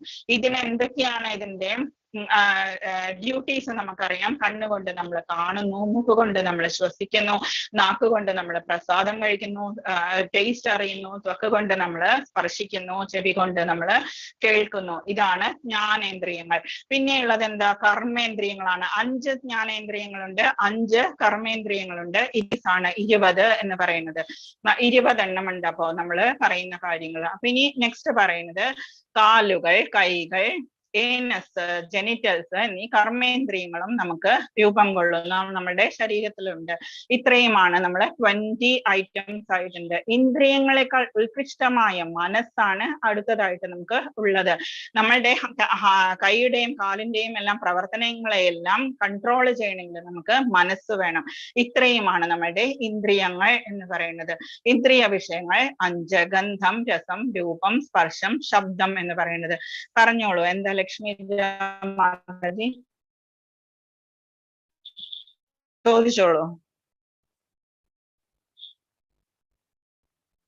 ഓക്കെ, നെക്സ്റ്റ് ലാസ്റ്റ് ചോദിച്ചാൽ മതി. 8 to 12 പറയുന്നു നമുക്ക് 19 തരം നല്ല ക്യാരക്ടേഴ്സ് ഉണ്ട്. അതെങ്ങനെയാണ് നമ്മൾക്ക് വരേണ്ടത്? അത് നമ്മള് ഭക്തിയിലേക്ക് മുൻപോട്ട് പോകുമ്പോൾ നമ്മളിൽ അത് ഉണർന്നു വരും. 19 തരം നല്ല ഗുണങ്ങൾ ഓൾറെഡി നമ്മളുടെ ഉള്ളിൽ ഇതെല്ലാം ഉണ്ട്. ഭക്തി എന്ന് പറയുന്നതും നമ്മളുടെ ഉള്ളിൽ ഉറങ്ങിക്കിടക്കുന്നുണ്ട്. ഇതെല്ലാം നമ്മളുടെ ഭക്തി ചെയ്യുമ്പോൾ, നമ്മുടെ പ്യൂരിഫിക്കേഷൻ ജപിക്കുമ്പോൾ ഒക്കെ നമ്മള് ഇതെല്ലാം ഓപ്പൺ, നമ്മുടെ കുറച്ചായിട്ട് പുറത്തേക്ക് വരും. നല്ല ക്യാരക്ടറായിട്ട് നമ്മളുടെ നെഗറ്റീവ് ക്യാരക്ടേഴ്സ് ഒക്കെ കുറച്ച് പോയിട്ട് പോസിറ്റീവ് ആവും. ഇതാണ് 19 ക്യാരക്ടറാണ് നമ്മളിപ്പോ പറയാൻ പോകുന്നത്. ഇതെല്ലാം ജ്ഞാനമാണ്, അല്ലാതെയുള്ളത് അജ്ഞാനമാണ് എന്നാണ് ഭഗവാൻ പറയുന്നത്. ഫസ്റ്റ് വൺ, വിനയം, ഹംബിൾ ആവുക. തൃണാദപി സുനീചേന തരോരപി സഹിഷ്ണുന. അത് ശ്രീകൃഷ്ണ ചൈതന്യ മഹാപ്രഭു പറഞ്ഞിട്ടുണ്ട്. തരോരപി സഹിഷ്ണുന, തൃണാദപി സുനീചേന. എത്രയോ പുല്ലിനെ പോലെ നമ്മൾക്ക് ഹംബിളായിരിക്കണം എന്ന് പറയുന്നത്. ഗർവില്ലായ്മ, ഗർവ് ഭഗവാന് ഒട്ടും ഇഷ്ടമില്ലാത്ത കാര്യമാണ്. ഹെഡ് വെയിറ്റ് എടുക്കുക എന്ന് പറയുന്നത് അഹിംസ. അഹിംസയും ഉപദ്രവിക്കാതിരിക്കുക. നമ്മൾ ആരോടും വശം കാണിക്കാതെ എന്ത് ചെയ്താൽ ലാളിത്യം, സിംപ്ലിസിറ്റി. നമ്മൾ ഇതെല്ലാം ഈ ലെസൺസിലൂടെ കടന്നു പോയിട്ടുള്ളപ്പോഴൊക്കെ നമ്മൾ ഈ ഗുണങ്ങളൊക്കെ പറഞ്ഞിട്ടുണ്ട്. ഒരു യഥാർത്ഥ ആത്മീയ ഗുരുവിനെ സമീപിക്കൽ, അതാണ് നമ്മളിപ്പോ സംഭവിച്ചിരിക്കുന്നത്. നമ്മള് ഭഗവത്ഗീതയിലൂടെ നമ്മള് അത് ചെയ്തുകൊണ്ടിരിക്കുന്നത്. പിന്നെ ശുചിത്വം, 2 നേരം കുളിക്കുക, അതൊക്കെ നമുക്ക് ആന്തരിക ശുചിത്വം എന്ന് പറയുന്നതാണ്. ജപം എന്ന് പറയുന്നതൊക്കെ. സ്ഥൈര്യം, സ്ഥിരത, നമ്മളിത് ചെയ്യും എന്ന് പറഞ്ഞാൽ നമ്മൾ ചെയ്യണം. ആത്മസംയമം, കൺട്രോള്, നമ്മളുടെ സെൽഫ് കൺട്രോൾ. ഇന്ദ്രിയ വിഷയങ്ങളിൽ അനാസക്തി. മ്യൂട്ട് ചെയ്യുക പ്ലീസ്. ഇന്ദ്രിയ വിഷയങ്ങളിൽ എന്താണ് Anasakti. Okay, Anasakti, മിഥ്യാഹങ്കാരമില്ലായ്മ, false ego അല്ലാത്ത നല്ല അഹങ്കാരം ഒക്കെ ആണ് നമ്മള് അഹം ബ്രഹ്മാസ്മി, ഞാനാണ് എന്ന് പറയുന്നത്. ശിവോഹം എന്നൊക്കെ പറയാറില്ലേ നമ്മള് മംഗളരൂപിയാണ് എന്നുള്ള ആ അവസ്ഥ. ജനന മരണങ്ങൾ, വാർദ്ധക്യം, രോഗം എന്നിവയുടെ ദുഃഖങ്ങളൊന്നും ഇല്ലാത്ത അവസ്ഥ. ഇതെല്ലാം വരുന്നതാണ്. എത്ര പൈസ ഉണ്ടെങ്കിലും എന്തെല്ലാം ഉണ്ടെങ്കിലും നമുക്കിതെല്ലാം ഷുവറായിട്ടും വരുന്ന കാര്യങ്ങളാണ്. ജനനവും മരണവും വാർദ്ധക്യവും രോഗവും എല്ലാം നമുക്ക് 4 ദുഃഖങ്ങളാണ് ഈ ഭൂമിയിലുള്ളത്. 4 ദുഃഖങ്ങൾ, കമ്പൽസറി ദുഃഖങ്ങളാണിത്. 4 കാര്യങ്ങളാണ്. എന്നിവയുടെ ബോധം, വൈരാഗ്യം എന്ന് വെച്ചാൽ റിനൗൺസിയേഷൻ. എനിക്ക് ഇതൊക്കെ ഉണ്ടെങ്കിൽ കൂടി ഇതെല്ലാം ഇല്ലെങ്കിലും എനിക്ക് ഒരു പ്രോബ്ലവും ഇല്ല എന്നുള്ള അവസ്ഥ. മക്കൾ, ഭാര്യ, ഗൃഹം മുതലായവരിൽ നിന്നുള്ള മുക്തി എന്ന് വെച്ചാൽ ദൂരെ മാറിപ്പോവുക എന്നുള്ളതല്ല.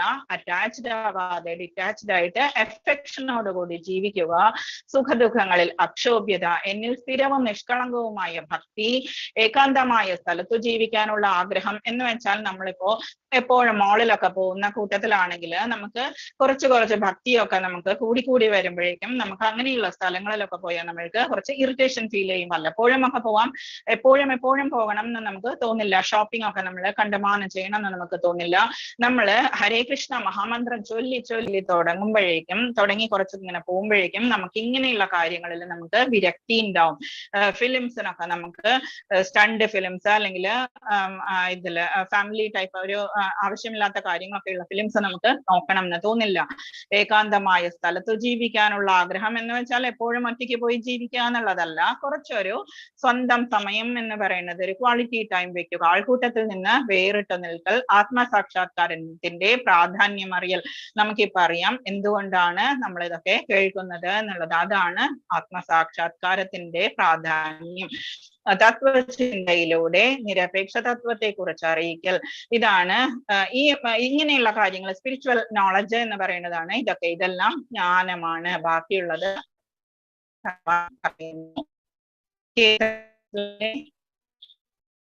ഇതാണ് എല്ലാവർക്കുമുള്ള കാര്യങ്ങൾ. ജനനം, മരണം, രോഗം പറയുന്നത്, ജന്മമൃത്യു, ജര, വ്യാധി എന്ന് പറയുന്നത്. മനുഷ്യനായാലും ഏത് ജീവിയായാലും ഈ 4 കാര്യങ്ങൾ നമ്മൾക്ക് കഷ്ടകഥകള്. നമ്മൾ എത്രത്തോളം പൈസ ഉണ്ടെങ്കിലും എന്തെല്ലാം ഉണ്ടെങ്കിലും നമുക്ക് ഇതെല്ലാം ഉണ്ടാവാതിരിക്കില്ല. ജന്മമൃത്യു, ജര, വ്യാധി, 4 തരം ദുഃഖങ്ങളാണ്. ഈ ദുഃഖാലയം, അശാശ്വതം എന്ന് പറയുന്നത്. ഇത്രയും ബ്യൂട്ടി ഉള്ളത് ഇങ്ങനെയായി നമ്മൾക്ക് ജരയെല്ലാം നമുക്ക് വന്നു ചേരും എന്നുള്ളതാണ്. ആധ്യാത്മിക പുരോഗതിക്ക് ഒഴിച്ചുകൂടാനാവാത്ത ഒന്നാണ് ശൗചം എന്ന് പറയുന്നത്. ശൗചം 2 വിധമുണ്ട്, ബാഹ്യവും ആഭ്യന്തരവും. ബാഹ്യ ശൗചം നമുക്കറിയാം, കുളിക്കുന്നത്. ശൗചം എന്ന് പറഞ്ഞാൽ ക്ലീൻലിനെസ്, ആന്തരമായതിന് നമ്മള് കൃഷ്ണസ്മരണയും ജപവുമാണ് നമുക്ക് വേണ്ടത്. അപ്പോ എന്താ സംഭവിക്കുക ജപിക്കുന്നതിലൂടെ? ഞാൻ പറഞ്ഞിട്ടുണ്ട്, ഇതെല്ലാം മനസ്സിൽ അടിഞ്ഞുകൂടിയ മുൻജന്മ കർമ്മങ്ങളുടെ പൊടിപടലങ്ങളെ ഈ പ്രക്രിയ കൊണ്ട് തുടച്ചു മാറ്റാൻ കഴിയും. നമ്മള് കൂട്ടി വെച്ചിരിക്കുന്ന ഈ എന്താ പറയാ ഹീപ്പ് എന്നൊക്കെ പറയുന്നില്ലേ, നമ്മള് ഒരു പഞ്ഞിമല എന്ന് പറയുന്നതില് ജസ്റ്റ് ഒരു തീപ്പൊരി ഉണ്ടെങ്കിൽ എന്താ സംഭവിക്കുക? പഞ്ഞിമല സെക്കൻഡ് കൊണ്ട് തീരും. ആ ഒരു പഞ്ഞിമല പോലെയാണ് അത്രത്തോളം നമ്മളുടെ മുൻജന്മ കർമ്മങ്ങൾ എന്ന് പറയുന്നത്. ഹരേ കൃഷ്ണ മഹാമന്ത്രം എന്ന് പറയുന്നത് അതിൽ ജസ്റ്റ് ഒരു തീപ്പൊരിയാണ്. അപ്പൊ എത്ര ഫാസ്റ്റ് ആയിട്ടാണ് നമ്മളുടെ മുൻജന്മ കർമ്മങ്ങളൊക്കെ തീർന്നു പോവുക നമുക്ക് തന്നെ അറിയില്ല. അതുകൊണ്ടാണ് ജപിക്കുക എന്ന് ഞാൻ എപ്പോഴും പറയുന്നത്. ആചാര്യന്മാര് ഇത് ജപിക്കാൻ വേണ്ടിയിട്ട് നമുക്ക് ഹരേ കൃഷ്ണ മഹാമന്ത്രം തന്നിരിക്കുന്നത് ഈസി ആക്കി തന്നിരിക്കുകയാണ്. നമ്മൾക്ക് ഒരു അഷ്ടാംഗവിധിയും നമുക്ക് വേണ്ട, ധ്യാനം ചെയ്യണ്ട, ഒന്നും വേണ്ട. നമുക്ക് ജപത്തിലൂടെ മാത്രം നമുക്ക് ഫുൾ പ്യൂരിഫിക്കേഷൻ നമുക്ക് സംഭവിക്കാം. 13.15 പറയുന്നു, സർവേന്ദ്രിയ ഗുണാഭാസം സർവേന്ദ്രിയ വിവർജിതം അസക്തം സർവഭൃച്ചൈവ നിർഗുണം ഗുണഭോക്തൃച്ച്. സർവേന്ദ്രിയങ്ങളുടെയും നമുക്ക് അറിയാവുന്ന കാര്യമാണ് ഇതൊക്കെ. ഭഗവാൻ കുറച്ചും കൂടി ഡീപ്പായിട്ട് പറഞ്ഞു തരുന്നതാണ്. ഉൽപ്പത്തി സ്ഥാനമാണ് പരമാത്മാവ് എന്ന് പറയുന്നത്. എന്ന് വെച്ചാൽ നമ്മളുടെ ഏത് ഇന്ദ്രിയങ്ങളാണെങ്കിലും നമുക്ക് ചലിപ്പിക്കണം എന്നുണ്ടെങ്കിൽ ഉള്ളില് ആത്മാവ് വേണം, അതിന് തൊട്ടടുത്ത് പരമാത്മാവ് വേണം. രണ്ടും ഒന്നിച്ചാണ് വരിക, രണ്ടും ഒന്നിച്ചാണ് ശരീരം വിടുക എന്ന് പറയുന്നത്. എന്നിരുന്നാലും ഭഗവാന് ഈ ഇന്ദ്രിയങ്ങളൊന്നുമില്ല. നമ്മളുടെ പോലെയുള്ള മെറ്റീരിയൽ ബോഡി അല്ല ഭഗവാന്റെ, ഇറ്റേണൽ ബോഡി എന്നാണ് പറയുന്നത്. അതിന് നെർവ്സ് ഇല്ല, ബ്ലഡ്, അങ്ങനെയുള്ള കാര്യങ്ങളൊന്നുമില്ല. ഭഗവാന്റെ ഉള്ള രൂപം തന്നെയാണ് ഭഗവാൻ കൊണ്ടുവരുന്നതും. അവതാരിയാണെങ്കിലും അവതാരം എടുത്തിട്ട് വരുമ്പോഴും ഭഗവാന്റെ ഇറ്റേണൽ രൂപത്തിലാണ് ഭഗവാൻ വരുന്നത്. ദേവകി മാതാവിന്റെ ഗർഭത്തിൽ നിന്ന് പുറത്തേക്ക് വന്നത് നമ്മൾ കാണുന്ന പോലെ, നമ്മളുടെ കുട്ടികളെ പോലെ കുഞ്ഞായിട്ടല്ല ഭഗവാൻ വന്നത്. ചതുർഭുജ സ്വരൂപത്തിലാണ് ഭഗവാൻ വന്നത്. നമുക്കറിയാം, സർവാലങ്കാരങ്ങളോടുകൂടിയാണ് ഭഗവാൻ വന്നത്. മാലകൾ ഉണ്ടായിരുന്നു, വൈജയന്തി മാല ഉണ്ടായിരുന്നു, കിരീടം ഉണ്ടായിരുന്നു, വളകൾ ഉണ്ടായിരുന്നു. ഇതെല്ലാം ഭഗവാന്റെ കയ്യില് ആയുധങ്ങൾ കൂടി ഉണ്ടായിരുന്നു. അപ്പം അതാണ് ഇന്ദ്രിയങ്ങളില്ല. സകല ജീവജാലങ്ങളെയും നിർത്തിപ്പോരുന്നുവെങ്കിലും അനാസക്തനാണ് ഭഗവാൻ. ഭഗവാൻ ഒന്നിലും അറ്റാച്ച്ഡ് അല്ല. ത്രിഗുണാതീതൻ എന്ന് പറഞ്ഞാൽ നിർഗുണൻ എന്നൊക്കെ പറയുന്ന അവസ്ഥയാണ്. സത്വ രജോ തമസ് എന്ന് പറയുന്ന ആ ഗുണങ്ങൾ ഭഗവാനെ ബാധിക്കുന്നില്ല. ഭഗവാനാണ് ഇത് ഉണ്ടാക്കിയതെങ്കിൽ പോലും ഭഗവാൻ അതിന് മുകളിലാണുള്ളത്. ശുദ്ധ സത്വഗുണത്തിലും ഉപരിയായിട്ട് ഭഗവാനെ യാതൊരുവിധ ഗുണങ്ങളും ബാധിക്കില്ല. അതേസമയം തന്നെ ഭൗതിക പ്രകൃതിയുടെ ത്രിഗുണങ്ങളുടെ യജമാനനുമാണ്. നമുക്കറിയാം, മമമായ ദുരത്യ ദേവിഹേഷ ഗുണമയി മമമായ ദുരത്യയ മാമേവയെ പ്രപദ്യന്തേ മായാമേതാം തരന്തിതേ. ഭഗവാൻ പറഞ്ഞിട്ടുണ്ട്, നമ്മൾ പഠിച്ചതാണ്. ഞാനാണ് ദേവിഹേഷ ഗുണമയി, ഞാൻ ഉണ്ടാക്കിയതാണ്. മമമായ ദുരത്യയ, വളരെയധികം ഡിഫിക്കൽട്ടാണ് അതിനെ തരണം ചെയ്യാനായിട്ട്. പക്ഷേ യേയഥാമ പ്രപദ്യന്തി, എന്നെ ആരാണോ സറണ്ടർ ചെയ്യുന്നത്, മായാമേധാം തരന്തിതേ. ഭഗവാൻ പറഞ്ഞിട്ടുണ്ട് മായയെ തരണം ചെയ്യാം എന്ന് പറഞ്ഞിട്ടുണ്ട്. അപ്പം ഇതില് നമുക്ക് മാർക്കണ്ഡേയ മുനിയുടെ കഥ പറയുന്നുണ്ട്. ഇതിൽ നമുക്ക് ജസ്റ്റ് കണക്ട് ചെയ്യാം. എല്ലാത്തിലും അനാസക്തി എന്ന ഫീലിംഗ് മുനി ആശ്രമത്തിൽ നിന്ന് വളരെയധികം കൺട്രോൾ ആയിട്ടുള്ള എത്രയോ കൽപ്പകാലങ്ങളോളം 14ഓളം മനുക്കളുടെ കാലത്തോളം ഇത് മുനി തപസ് ചെയ്തു. എവിടെയായിരുന്നു തപസ്? ബദ്രികാക്ഷ, നോർത്ത് ഇന്ത്യ, അവിടെ ഹിമാലയത്തിലായിരുന്നു മാർക്കണ്ഡേയ മുനിയുടെ ആശ്രമം എന്ന് പറയുന്നത്. വളരെയധികം ബ്യൂട്ടിഫുൾ ആയിട്ടുള്ള ധാരാളം പൂക്കളും പൂക്കളും എല്ലാമുള്ള ഒരു ആശ്രമമായിരുന്നു മാർക്കണ്ഡേയ മുനിയുടെ. മാർക്കണ്ഡേയ മുനി അവിടെ എത്രയോ കൽപ്പകാലത്തോളം തപസ് ചെയ്തു. തപസ് ചെയ്തിരുന്ന സമയത്ത് ഇന്ദ്രൻ എന്താ തോന്നിയത്? ആവാൻ വേണ്ടിയിട്ടാണ് ഇന്ദ്രൻ തപസ് ചെയ്യുന്നത് എന്ന് പറഞ്ഞിട്ട് അപ്സരസുകളെയും രാമദേവനെയും പറഞ്ഞു വിട്ടു. അപ്പൊ ആ സമയത്ത് എന്താ ചെയ്തത്? മാർക്കണ്ഡേയ മുനിക്ക് യാതൊന്നും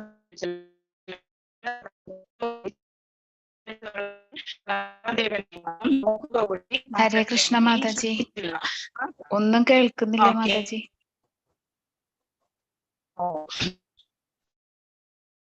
ഇനി എന്താ ചെയ്യാ?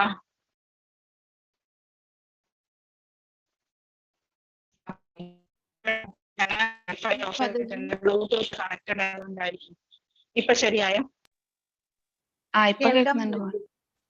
മാതാജി മഴയായതുകൊണ്ട് ഓക്കെ, എല്ലായിടത്തും ബ്ലൂടൂത്ത് കണക്റ്റഡ്.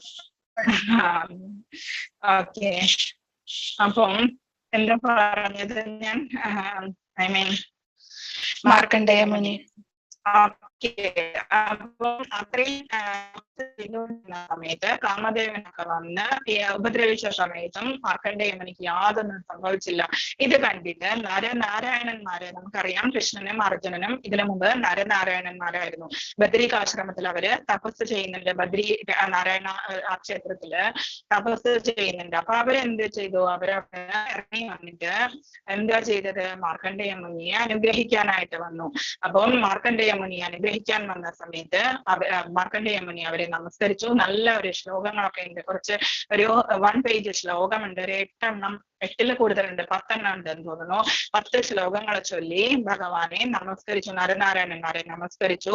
അപ്പൊ നരനാരായണന്മാരെ എന്താ വരം വേണ്ടത് എന്ന് ചോദിച്ചപ്പോ ഞങ്ങള് തൃപ്തരായിട്ടുണ്ട് നിന്റെ തപസ് കൊണ്ട് എന്ന് പറഞ്ഞ സമയത്ത് മാർക്കണ്ഡേയ മുനി പറഞ്ഞു, എനിക്ക് ഒന്നും വേണ്ട ഭഗവാനെ, അങ്ങയുടെ കാലത്തിലുള്ള ഭക്തി മാത്രം മതി, പക്ഷേ എനിക്ക് നിന്റെ മായയെന്ന് കാണണം എന്ന് പറഞ്ഞു. ഇവരെ മായയുടെ കാര്യം പറഞ്ഞത് ഭൗതിക പ്രകൃതിയുടെ കാര്യങ്ങൾ പറഞ്ഞതുകൊണ്ടാണ് ഇത് കണക്റ്റഡ് ആക്കിയിരിക്കുന്നത്. നിങ്ങൾ മറന്നു പോവില്ല ഈ കാര്യങ്ങളൊക്കെ. അപ്പം ആ സമയത്ത് മായ എന്ന് കാണണം എന്ന് പറഞ്ഞു. ഓക്കെ എന്ന് പറഞ്ഞിട്ട് അവര് അനുഗ്രഹിച്ചിട്ട് അവര് പോയി. കുറച്ച് ദിവസം കഴിഞ്ഞപ്പോഴേക്കും ആശ്രമത്തിലിരുന്ന് തപസ് ചെയ്തുകൊണ്ടിരുന്ന മഹാമുനിക്ക് വലിയ മഴ വന്നു, കൊടുങ്കാറ്റ് വന്നു, വല്ലാത്ത പേമാരിയും എല്ലാം വന്നിട്ട് പ്രളയം വന്നു. പ്രളയത്തിൽ പെട്ട് മാർക്കണ്ഡേയ മുനി വെള്ളത്തില് ഒഴുകാൻ തുടങ്ങി. സമുദ്രം പോലെയായി എല്ലായിടത്തും. മാർക്കണ്ഡേയ മുനിക്ക് പേടിയാവാൻ തുടങ്ങി, ശ്വാസം കിട്ടാണ്ടായി, വെളിച്ചമൊക്കെ തീർന്നു. അതേസമയം മിന്നലൊക്കെ വന്നിട്ട് കുറച്ച് വെളിച്ചം ഓവറായിട്ടും കൂടി ഫീൽ ചെയ്യാൻ തുടങ്ങി. എല്ലായിടത്തും അന്ധകാരം. അതിൽ തന്നെ മിന്നലൊക്കെ വന്നപ്പോഴേക്കും മാർക്കണ്ഡേയ മുനിക്ക് ഉള്ളില് പേടി തോന്നാൻ തുടങ്ങി. പേടിയൊന്നും ഇല്ലാത്ത ശാന്തനായ മുനിയായിരുന്നു, പക്ഷെ മനസ്സിനുള്ളില് പേടിയായ സമയത്ത് എന്നാലും ആ വെള്ളത്തില് മുങ്ങിപ്പൊങ്ങി അങ്ങനെ നടക്കുന്ന സമയത്ത് കുറെ വർഷങ്ങളോളം പോയി കഴിഞ്ഞപ്പോ ശ്വാസം മുട്ടി ഒക്കെ ചെയ്തു കഴിഞ്ഞപ്പോഴേക്കും ഒരു അരയാൽ വൃക്ഷം കണ്ടു. ആ അരയാൽ വൃക്ഷത്തില് എങ്ങനെയോ പിടികിട്ടി മാർക്കണ്ഡേയ മുനിക്ക്. അപ്പൊ അതിലെന്താ ഒരു ഇലയില് മാർക്കണ്ഡേയ മുനി എന്ത് കണ്ടു? നമ്മുടെ ആലില കൃഷ്ണനെ കണ്ടു. ആലില കൃഷ്ണൻ എന്ത് ചെയ്യുന്നു? കാൽവിരല് നുണഞ്ഞുകൊണ്ട് അതില് കിടക്കുന്നു. കരാരവിന്ദേന പദാരവിന്ദം മുഖാരവിന്ദേ വിനിമേഷയന്തം പടസ്യ പത്രസ്യ പുടേശയാനം ബാലം മുകുന്ദം മനസാ സ്മരാമി. ഒരു കൈ കൊണ്ട് കരാരവിന്ദേന പദാരവിന്ദം, കൈയുടെ താമരപ്പൂവാകുന്ന കൈ കൊണ്ട് താമരപ്പൂവാകുന്ന വായ്ക്കുള്ളിലേക്ക് വിരല് വെച്ചിരിക്കുന്ന ബാലമുകുന്ദം മനസാ സ്മരാമി എന്ന് പറഞ്ഞിട്ട് മാർക്കണ്ഡേയ മുനി നമസ്കരിച്ചു പ്രാർത്ഥിച്ചു കൊണ്ടിരിക്കുന്ന സമയത്ത് മാർക്കണ്ഡേയ മുനി ആ കുഞ്ഞിനെ ഇങ്ങനെ എടുക്കാനായിട്ട് പോയ സമയത്ത് മാർക്കണ്ഡേയ മുനി ആ കുഞ്ഞിന്റെ ശ്വാസത്തിലൂടെ ഉള്ളിലേക്ക് പോയ സമയത്ത് വയറിനുള്ളിൽ എന്താ കണ്ടത്? ശാന്തമായിരിക്കുന്ന തന്റെ ആശ്രമവും ശാന്തമായ തന്റെ അവസ്ഥയും കണ്ടു. അപ്പോ മാർക്കണ്ഡേയ മുനിക്ക് എന്ത് മനസ്സിലായി? ഇതാണ് മായ എന്ന് മനസ്സിലായി. അത് കഴിഞ്ഞിട്ട് മാർക്കണ്ഡേയ മുനി അതുപോലെ തന്നെ ശ്വാസത്തിലൂടെ പുറത്തേക്ക് വന്നു. സ്വന്തം ആശ്രമത്തില് ശാന്തമായിട്ടിരിക്കുന്നത് കണ്ടു. ഇതാണ് മായ എന്ന് പറയുന്നത്. ജസ്റ്റ് മനസ്സുകൊണ്ട് സൃഷ്ടിച്ചതാണ് ഭഗവാൻ ഈ മായ എന്ന് പറയുന്നത്. പക്ഷെ എത്രയോ വർഷകാലം മാർക്കണ്ഡേയ മുനി മായയിലെ പെട്ട് വലഞ്ഞു. അപ്പൊ ബാലം മുകുന്ദം മനസാ സ്മരാമി, കുഞ്ഞു മുകുന്ദൻ ആലില കൃഷ്ണനെയാണ് നമ്മള് മായയിൽ നിന്ന് രക്ഷപ്പെടാൻ വേണ്ടിയിട്ട് നമ്മള് പ്രാർത്ഥിക്കേണ്ടത് എന്ന് പറയുന്നത്. അപ്പം അതിനു വേണ്ടിയിട്ടാണ്. അപ്പം ഭൗതിക പ്രകൃതിയുടെ ത്രിഗുണങ്ങളുടെ യജമാനനുമാണ് അദ്ദേഹം. മുകുന്ദൻ എന്ന പേര് തന്നെ മുക്തി നൽകുന്നവൻ, അല്ലെങ്കിൽ ഈ വക ഭൗതിക പ്രകൃതിയിൽ നിന്ന് നമ്മളെ രക്ഷിക്കുന്നവൻ എന്നാണ് മുകുന്ദൻ എന്ന് പറയുന്നതിന്റെ അർത്ഥം എന്ന് പറയുന്നത്. ഓക്കെ, ഇത്രയും മനസ്സിലായോ? ഓക്കെ, 18 പറയുന്നു, ജ്യോതിഷാം അപിത ജ്യോതി തമസ് പരമുച്യതേ ജ്ഞാനം ജ്ഞേയം ജ്ഞാനഗമ്യം ഹരി സർവസ്യ വിഷ്ഠിതം. അപ്പം അദ്ദേഹമാണ് സർവ ജ്യോതിസുകളുടെയും സ്രോതസ്. നമുക്കറിയാം ഭഗവാനിൽ നിന്നാണ് എല്ലാം ഉത്ഭവിച്ചിരിക്കുന്നത്. അപ്പോ എല്ലാ ജ്യോതി എന്ന് പറഞ്ഞാൽ പ്രകാശത്തിനും ഉത്ഭവം ഭഗവാൻ തന്നെയാണ്. അഹം സർവസ്യ പ്രഭവോ മത്ത സർവം പ്രവർത്തതേ. നമുക്കറിയാം ഭഗവാനിൽ നിന്നാണ് എല്ലാം ഉത്ഭവിച്ചിരിക്കുന്നത്. പദാർത്ഥനിഷ്ഠമായ തമസ്സിനെ അതിക്രമിച്ചു നിൽക്കുന്നതും അവ്യക്തമായിട്ടുള്ളതും അവിടുന്ന് തന്നെ. അപ്പം തമസ് എന്ന് പറയുന്നത് അന്ധകാരത്തിൽ നിന്നും നമ്മളെ രക്ഷിക്കാൻ പറ്റുക. അതിന് മുകളിലേക്ക് നിൽക്കുന്നതും ഭഗവാൻ തന്നെയാണ്. അവ്യക്തമാണ് എന്ന് വെച്ചാൽ എല്ലായിടത്തും ഉള്ളതാണ്, രൂപമില്ലാതെ എല്ലായിടത്തും നിറഞ്ഞിരിക്കുന്നു. പക്ഷേ നമുക്ക് വേണ്ടിയിട്ട് ഭഗവാൻ ശ്യാമസുന്ദര രൂപത്തിലാണ് നമ്മൾക്ക് തന്നിരിക്കുന്ന രൂപം എന്ന് പറയുന്നത്. നമ്മുടെ ഹൃദയത്തിനുള്ളിലിരിക്കുന്ന പരമാത്മാവ് എന്ന് പറയുന്നത് അറിവും അറിയേണ്ടതും അറിവിന്റെ ലക്ഷ്യവും സർവ്വഹൃദയങ്ങളിലും കുടികൊള്ളുന്നതും ആ പരമപുരുഷനാണ്. ഇതായിരുന്നു ജസ്റ്റ് ജ്ഞാനം എന്ന് പറയുന്നത്. ജ്ഞാനം, ജ്ഞേയം, ജ്ഞാനഗമ്യം. അറിയേണ്ടതും അറിയുന്നതും അറിവും അറിയേണ്ടതും അറിവിന്റെ പ്രക്രിയയും ഹൃദി സർവസ്യ വിഷ്ഠിതം. ഇതാണ് ഞാൻ നിന്റെ ഹൃദയത്തിലിരിക്കുന്ന പരമപുരുഷനാണ് എന്നുള്ളതാണ് ജ്ഞാനവും ജ്ഞേയവും ജ്ഞാനഗമ്യവും അറിവും അറിവിന്റെ പ്രക്രിയയും അറിയേണ്ടുന്നതും. ഓക്കെ, 13.22 പറയുന്നു, പുരുഷ പ്രകൃതിസ്ഥോ ഹി ഭുങ്ക്തേ പ്രകൃതിജാൻ ഗുണാൻ കാരണം ഗുണസങ്കോസ്യ സദസാദ്യോനി ജന്മസു. ഭൗതിക പ്രകൃതിയിൽ ജീവാത്മാവ് പ്രകൃതിയുടെ ത്രിഗുണങ്ങൾ അനുഭവിച്ചുകൊണ്ടുള്ള ജീവിത രീതി കൈക്കൊള്ളുന്നു. നമുക്കറിയാം, നമ്മളെല്ലാവരും ത്രിഗുണങ്ങളിൽ പെട്ടിരിക്കുന്നവരാണ്. ഓരോ ജീവജാലങ്ങളും എല്ലാം, ആനിമൽസ് ഉൾപ്പെടെ എല്ലാവർക്കും ഉണ്ട് ഈ 3 ഗുണങ്ങൾ എന്ന് പറയുന്നത്. ഭൗതിക പ്രകൃതിയുമായുള്ള സമ്പർക്കമുള്ളത് കൊണ്ടാണ് അങ്ങനെ സംഭവിക്കുന്നത്. അതുകൊണ്ടാണ് നല്ലതും ചീത്തയുമായുള്ള നാനായോനികളിൽ ജീവൻ പിറവിയെടുക്കുന്നത്. നമ്മൾ ഈ ഭൗതിക പ്രകൃതിയിൽ ഇങ്ങനെ കുടുങ്ങിക്കിടന്നു കഴിഞ്ഞാൽ പിന്നെയും നമ്മള് ബർത്ത് ആൻഡ് ഡെത്ത് സൈക്കിളില് നമ്മൾ കിടക്കും. നമ്മൾക്ക് നെക്സ്റ്റ് വരുന്നത് ഏത് ജന്മമാണ് നമുക്ക് പറയാൻ പറ്റില്ല. രക്ഷപ്പെടുക എന്നുള്ളതാണ് നമ്മൾ ചെയ്യേണ്ടത്. എന്താ ചെയ്യേണ്ടത്? ജസ്റ്റ് മനസ്സും ആത്മാവും നമ്മളുടെ ബുദ്ധിയും എല്ലാം ഭഗവാനില് സമർപ്പിക്കുക എന്ന് പറയുന്നത്. എന്തൊക്കെയാണ് സമർപ്പിക്കാൻ നമുക്കിപ്പോ ഉള്ളത്? ഇന്ന് നമുക്ക് മനസ്സിലായി എക്സ്ട്രാ എന്തുണ്ട് നമ്മൾക്ക് നമ്മളുടെ ആത്മാവുണ്ട്, നമ്മളുടെ ജീവൻ, നമ്മുടെ ശരീരമുണ്ട്, നമ്മളുടെ 5 കർമ്മേന്ദ്രിയങ്ങളുണ്ട്, അതിന്റെ ഡ്യൂട്ടീസ് ഉണ്ട്, 5 ജ്ഞാനേന്ദ്രിയങ്ങളുണ്ട്, അതിന്റെ ഡ്യൂട്ടീസ് ഉണ്ട്. പിന്നെ എന്താ ഉള്ളത്? നമുക്ക് മനസ്സ്, ചിത്തം, ബുദ്ധി, അഹങ്കാരം. ഇത്രയും 4 കാര്യങ്ങൾ. ഇതാണ് 24 തത്വം എന്ന് പറയുന്ന മഹാഭാഗവതത്തിൽ പറഞ്ഞിരിക്കുന്ന, കപിലദേവൻ പറഞ്ഞിരിക്കുന്ന 24 തത്വങ്ങളാണ് നമ്മൾക്കുള്ളത്. ആ 24 തത്വങ്ങളും കൂടിയാണ് നമ്മൾ ഭഗവാന്റെ മുമ്പിൽ സമർപ്പിക്കേണ്ടത്. സർവം സമർപ്പണം എന്ന് പറയുമ്പോൾ എന്താ വിചാരിക്കേണ്ടത്? ഒന്നുകൂടി പറയാം. കർമ്മേന്ദ്രിയങ്ങൾ 5, അതിന്റെ വിഷയങ്ങൾ 5, ജ്ഞാനേന്ദ്രിയങ്ങൾ 5, അതിന്റെ വിഷയങ്ങൾ 5, പിന്നെ നമുക്ക് മനസ്സ്, ചിത്തം, ബുദ്ധി, അഹങ്കാരം. 20 ഐറ്റംസ് ആയി. മനസ്സ്, ചിത്തം, ബുദ്ധി, അഹങ്കാരം. അതാണ് 24 തത്വങ്ങൾ എന്ന് പറയുന്നത്. അതിൽ വേണമെങ്കിൽ നമ്മൾക്ക് ആത്മാവിനെ കൊള്ളിക്കാം, മഹത്തത്വത്തെ കൊള്ളിക്കാം. ഇതെല്ലാം നമുക്ക് എക്സ്ട്രാ ആഡ് ചെയ്യാം. ഇതാണ് കപിലദേവൻ കൊണ്ടുവന്ന യോഗം എന്ന് പറയുന്നത്. അപ്പം ഇത് കർദമ മുനിയുടെ മകനായിട്ടാണ് കപിലദേവൻ ജനിച്ചത്. സിദ്ധാശ്രമം എന്ന് പറഞ്ഞ സ്ഥലത്ത്, അഹമ്മദാബാദിനടുത്താണ് അത് സിദ്ധാശ്രമം എന്ന് പറയുന്നത്. കർദമ മുനിയുടെ ഭാര്യയാണ് മനുവിന്റെ പുത്രിയായിട്ടുള്ള ദേവഹൂതി എന്ന് പറയുന്നത്. ദേവഹൂതി ഒരു ദിവസം കർദമ മഹർഷി ഇങ്ങനെ തപസ്സൊക്കെ ചെയ്തിരുന്ന സമയത്ത് ഭഗവാൻ വന്നിട്ട് പറഞ്ഞു, ഗൃഹസ്ഥാശ്രമം സ്വീകരിക്കുക. മനു തന്റെ പുത്രിയെ കൊണ്ടുവരും, ദേവഹൂതിയെ കൊണ്ടുവരും. ദേവഹൂതിയെ കല്യാണം കഴിക്കുക, ഞാൻ തന്നെ നിനക്ക് പുത്രനായിട്ട് വരും എന്ന് പറഞ്ഞു. അപ്പൊ ആ സമയത്ത് എന്താ സംഭവിച്ചത്? മനുവും പുത്രിയും കൂടിയിട്ട്, അമ്മയും കൂടിയിട്ട് അവിടെ വന്ന, ശതരൂപയും കൂടിയിട്ട്. എന്നിട്ട് ദേവഹൂതിയെ കർദമ മഹർഷിക്ക് കല്യാണം കഴിച്ചു കൊടുത്തു. കല്യാണം കഴിച്ചു കൊടുത്ത സമയത്ത് ദേവഹൂതിയുടെ ആ സർവീസ് ചെയ്യാനുള്ള ഇത് കണ്ടിട്ട് കർദമ മഹർഷി വളരെയധികം ഹാപ്പി ആയിട്ട് വിമാനം സൃഷ്ടിച്ചു. ദേവന്മാര് പോലും അസൂയപ്പെടുന്ന ഒരു വിമാനം സൃഷ്ടിച്ചു. 100,000 വർഷം അവര് ഈ എല്ലായിടത്തും ദേവലോകങ്ങളിലെല്ലാം ആ വിമാനത്തിൽ സഞ്ചരിച്ചു. 1000 ദാസികൾ ഉണ്ടായിരുന്നു അവിടെ ദേവഹൂതിക്ക്. ഇതെല്ലാം കഴിഞ്ഞതിന് ശേഷം ലാസ്റ്റ് 10 വർഷം അവർക്ക് 9 പെൺകുട്ടികൾ ഉണ്ടായി. 9 പെൺകുട്ടികളെ വലുതായപ്പോഴേക്കും 9 പെൺകുട്ടികളെ ആർക്ക് ഈ മെയിൻ ആയിട്ടുള്ള മഹർഷിമാർക്ക് കല്യാണം കഴിച്ചു കൊടുത്തു. എന്നിട്ട് കഴിച്ചു കൊടുത്തു കഴിഞ്ഞ സമയത്ത് കർദമ മഹർഷി പറഞ്ഞു, എനിക്കൊരു പുത്രൻ ഉണ്ടായി കഴിഞ്ഞാൽ ഞാൻ സന്യാസാശ്രമത്തിന് പോകും എന്ന് പറഞ്ഞു. ആ സമയത്ത് കർദമ മഹർഷിക്ക് ഒരു പുത്രൻ ഉണ്ടാകുന്നു, കപിലദേവൻ എന്നവർക്ക് അവര് പേരിട്ടു. ആ കപിലദേവൻ അവിടെ ഉണ്ടായി കഴിഞ്ഞ സമയത്ത് കർദമ മഹർഷി സന്യാസത്തിന് പോകുന്നു, അമ്മയെ മകനിൽ സമർപ്പിച്ചിട്ട് സന്യാസത്തിന് പോകുന്നു. അപ്പൊ ആ സമയത്ത് എന്താ സംഭവിച്ചത്? ദേവഹൂതിക്ക് കപിലദേവൻ ഈ തത്വങ്ങളെല്ലാം ഉപദേശിച്ചു കൊടുക്കുന്നു. നമ്മളുടെ ഈ കാര്യങ്ങളൊക്കെ ഭൂമിയിൽ നിന്ന് കുറച്ച് കുറച്ചായിട്ട് ഇല്ലാണ്ടായി കഴിഞ്ഞതുകൊണ്ടാണ് കപിലദേവൻ പിന്നെയും അവതാരം എടുത്ത് വന്ന് ഇതെല്ലാം പ്രചരിപ്പിച്ചത്. ഇതിനെയാണ് സാഖ്യയോഗം എന്ന് പറയുന്നത്. അപ്പൊ ദേവഹൂതി ഇതെല്ലാം കേട്ടിട്ട് ഭഗവാനില് ഒരു തന്റെ ശരീരമെല്ലാം ഉപേക്ഷിച്ച് ഒരു നദിയായിട്ട് അവിടെ ഒഴുകി. ഇപ്പോഴും അവിടെ സിദ്ധാശ്രമം എന്ന പേരിലുള്ള ആ സ്ഥലത്ത് ഇപ്പോഴും അവിടെ നമ്മളെ പോലെയുള്ള എല്ലാ മക്കളും അവിടെ പോകുന്നുണ്ട്. എന്തുകൊണ്ടാണെന്ന് അറിയുമോ? നമ്മളുടെ പോയിട്ടുള്ള അമ്മമാർക്കൊക്കെ ചടങ്ങ് ചെയ്യാൻ വേണ്ടിയിട്ട്, ശ്രാദ്ധം എന്ന് പറയുന്ന കാര്യങ്ങൾ ചെയ്യാൻ വേണ്ടിയിട്ടാണ് സിദ്ധാശ്രമത്തിൽ അവിടെ ബിന്ദു സരസ് എന്ന് പറയുന്ന ഇതൊക്കെ ഉണ്ട്. എന്താ ലേക്ക് ഉണ്ട് അവിടെ, തടാകം, ബിന്ദു സരസ്. അവിടെ ഭഗവാന്റെ കണ്ണിൽ നിന്ന് വെള്ളം വീണിട്ടുണ്ട്, അശ്രു വീണിട്ടുണ്ട്.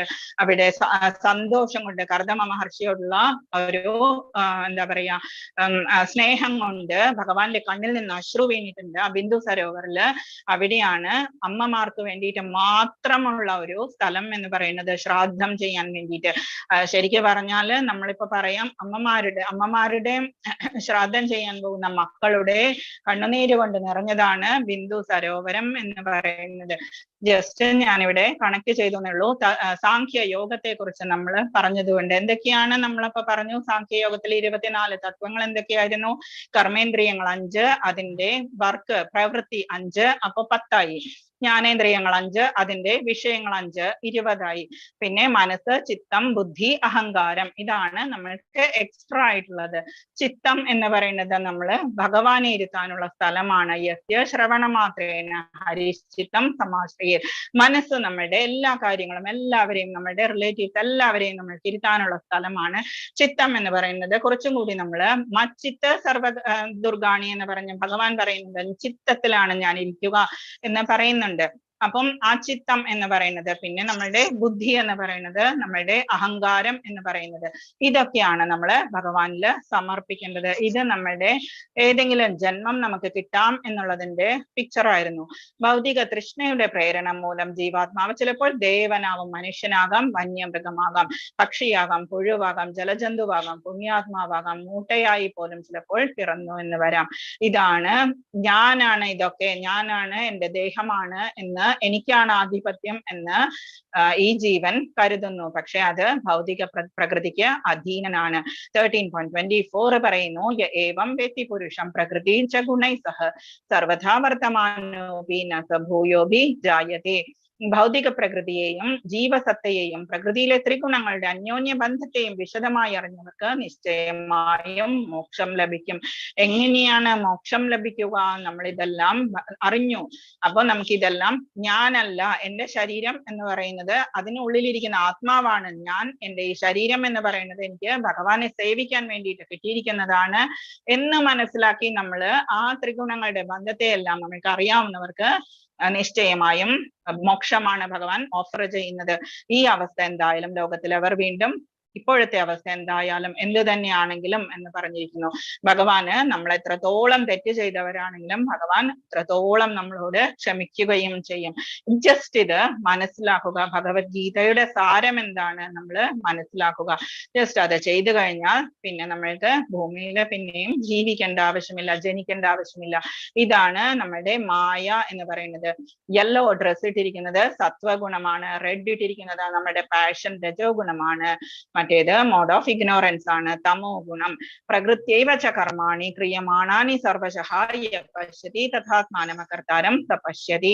ഭൗതിക പ്രകൃതിക്ക് സൃഷ്ടമായ ശരീരമാണ് എല്ലാ പ്രവർത്തനങ്ങളും ചെയ്യുന്നത്. ആത്മാവ് ഇതൊന്നും ചെയ്യുന്നില്ല, ആവശ്യവുമില്ല ആത്മാവിന് ഇതൊന്നും ചെയ്യാൻ. എന്താണ് വേണ്ടത്? നമുക്ക് ഭഗവാനിന്റെ അടുത്തേക്ക് തിരിച്ചു പോകുക എന്നുള്ളതാണ്. അതിനു വേണ്ടി മാത്രമാണ് നമുക്ക് ശരീരം എന്ന് പറയുന്നത്. നമുക്ക് എൻജോയ് ചെയ്യാനുള്ളതല്ല ശരീരം എന്ന് പറയുന്നത്. ഈ ആളാണ് യഥാർത്ഥത്തിൽ ദർശിക്കുന്നവൻ എന്ന് പറയുന്നത്.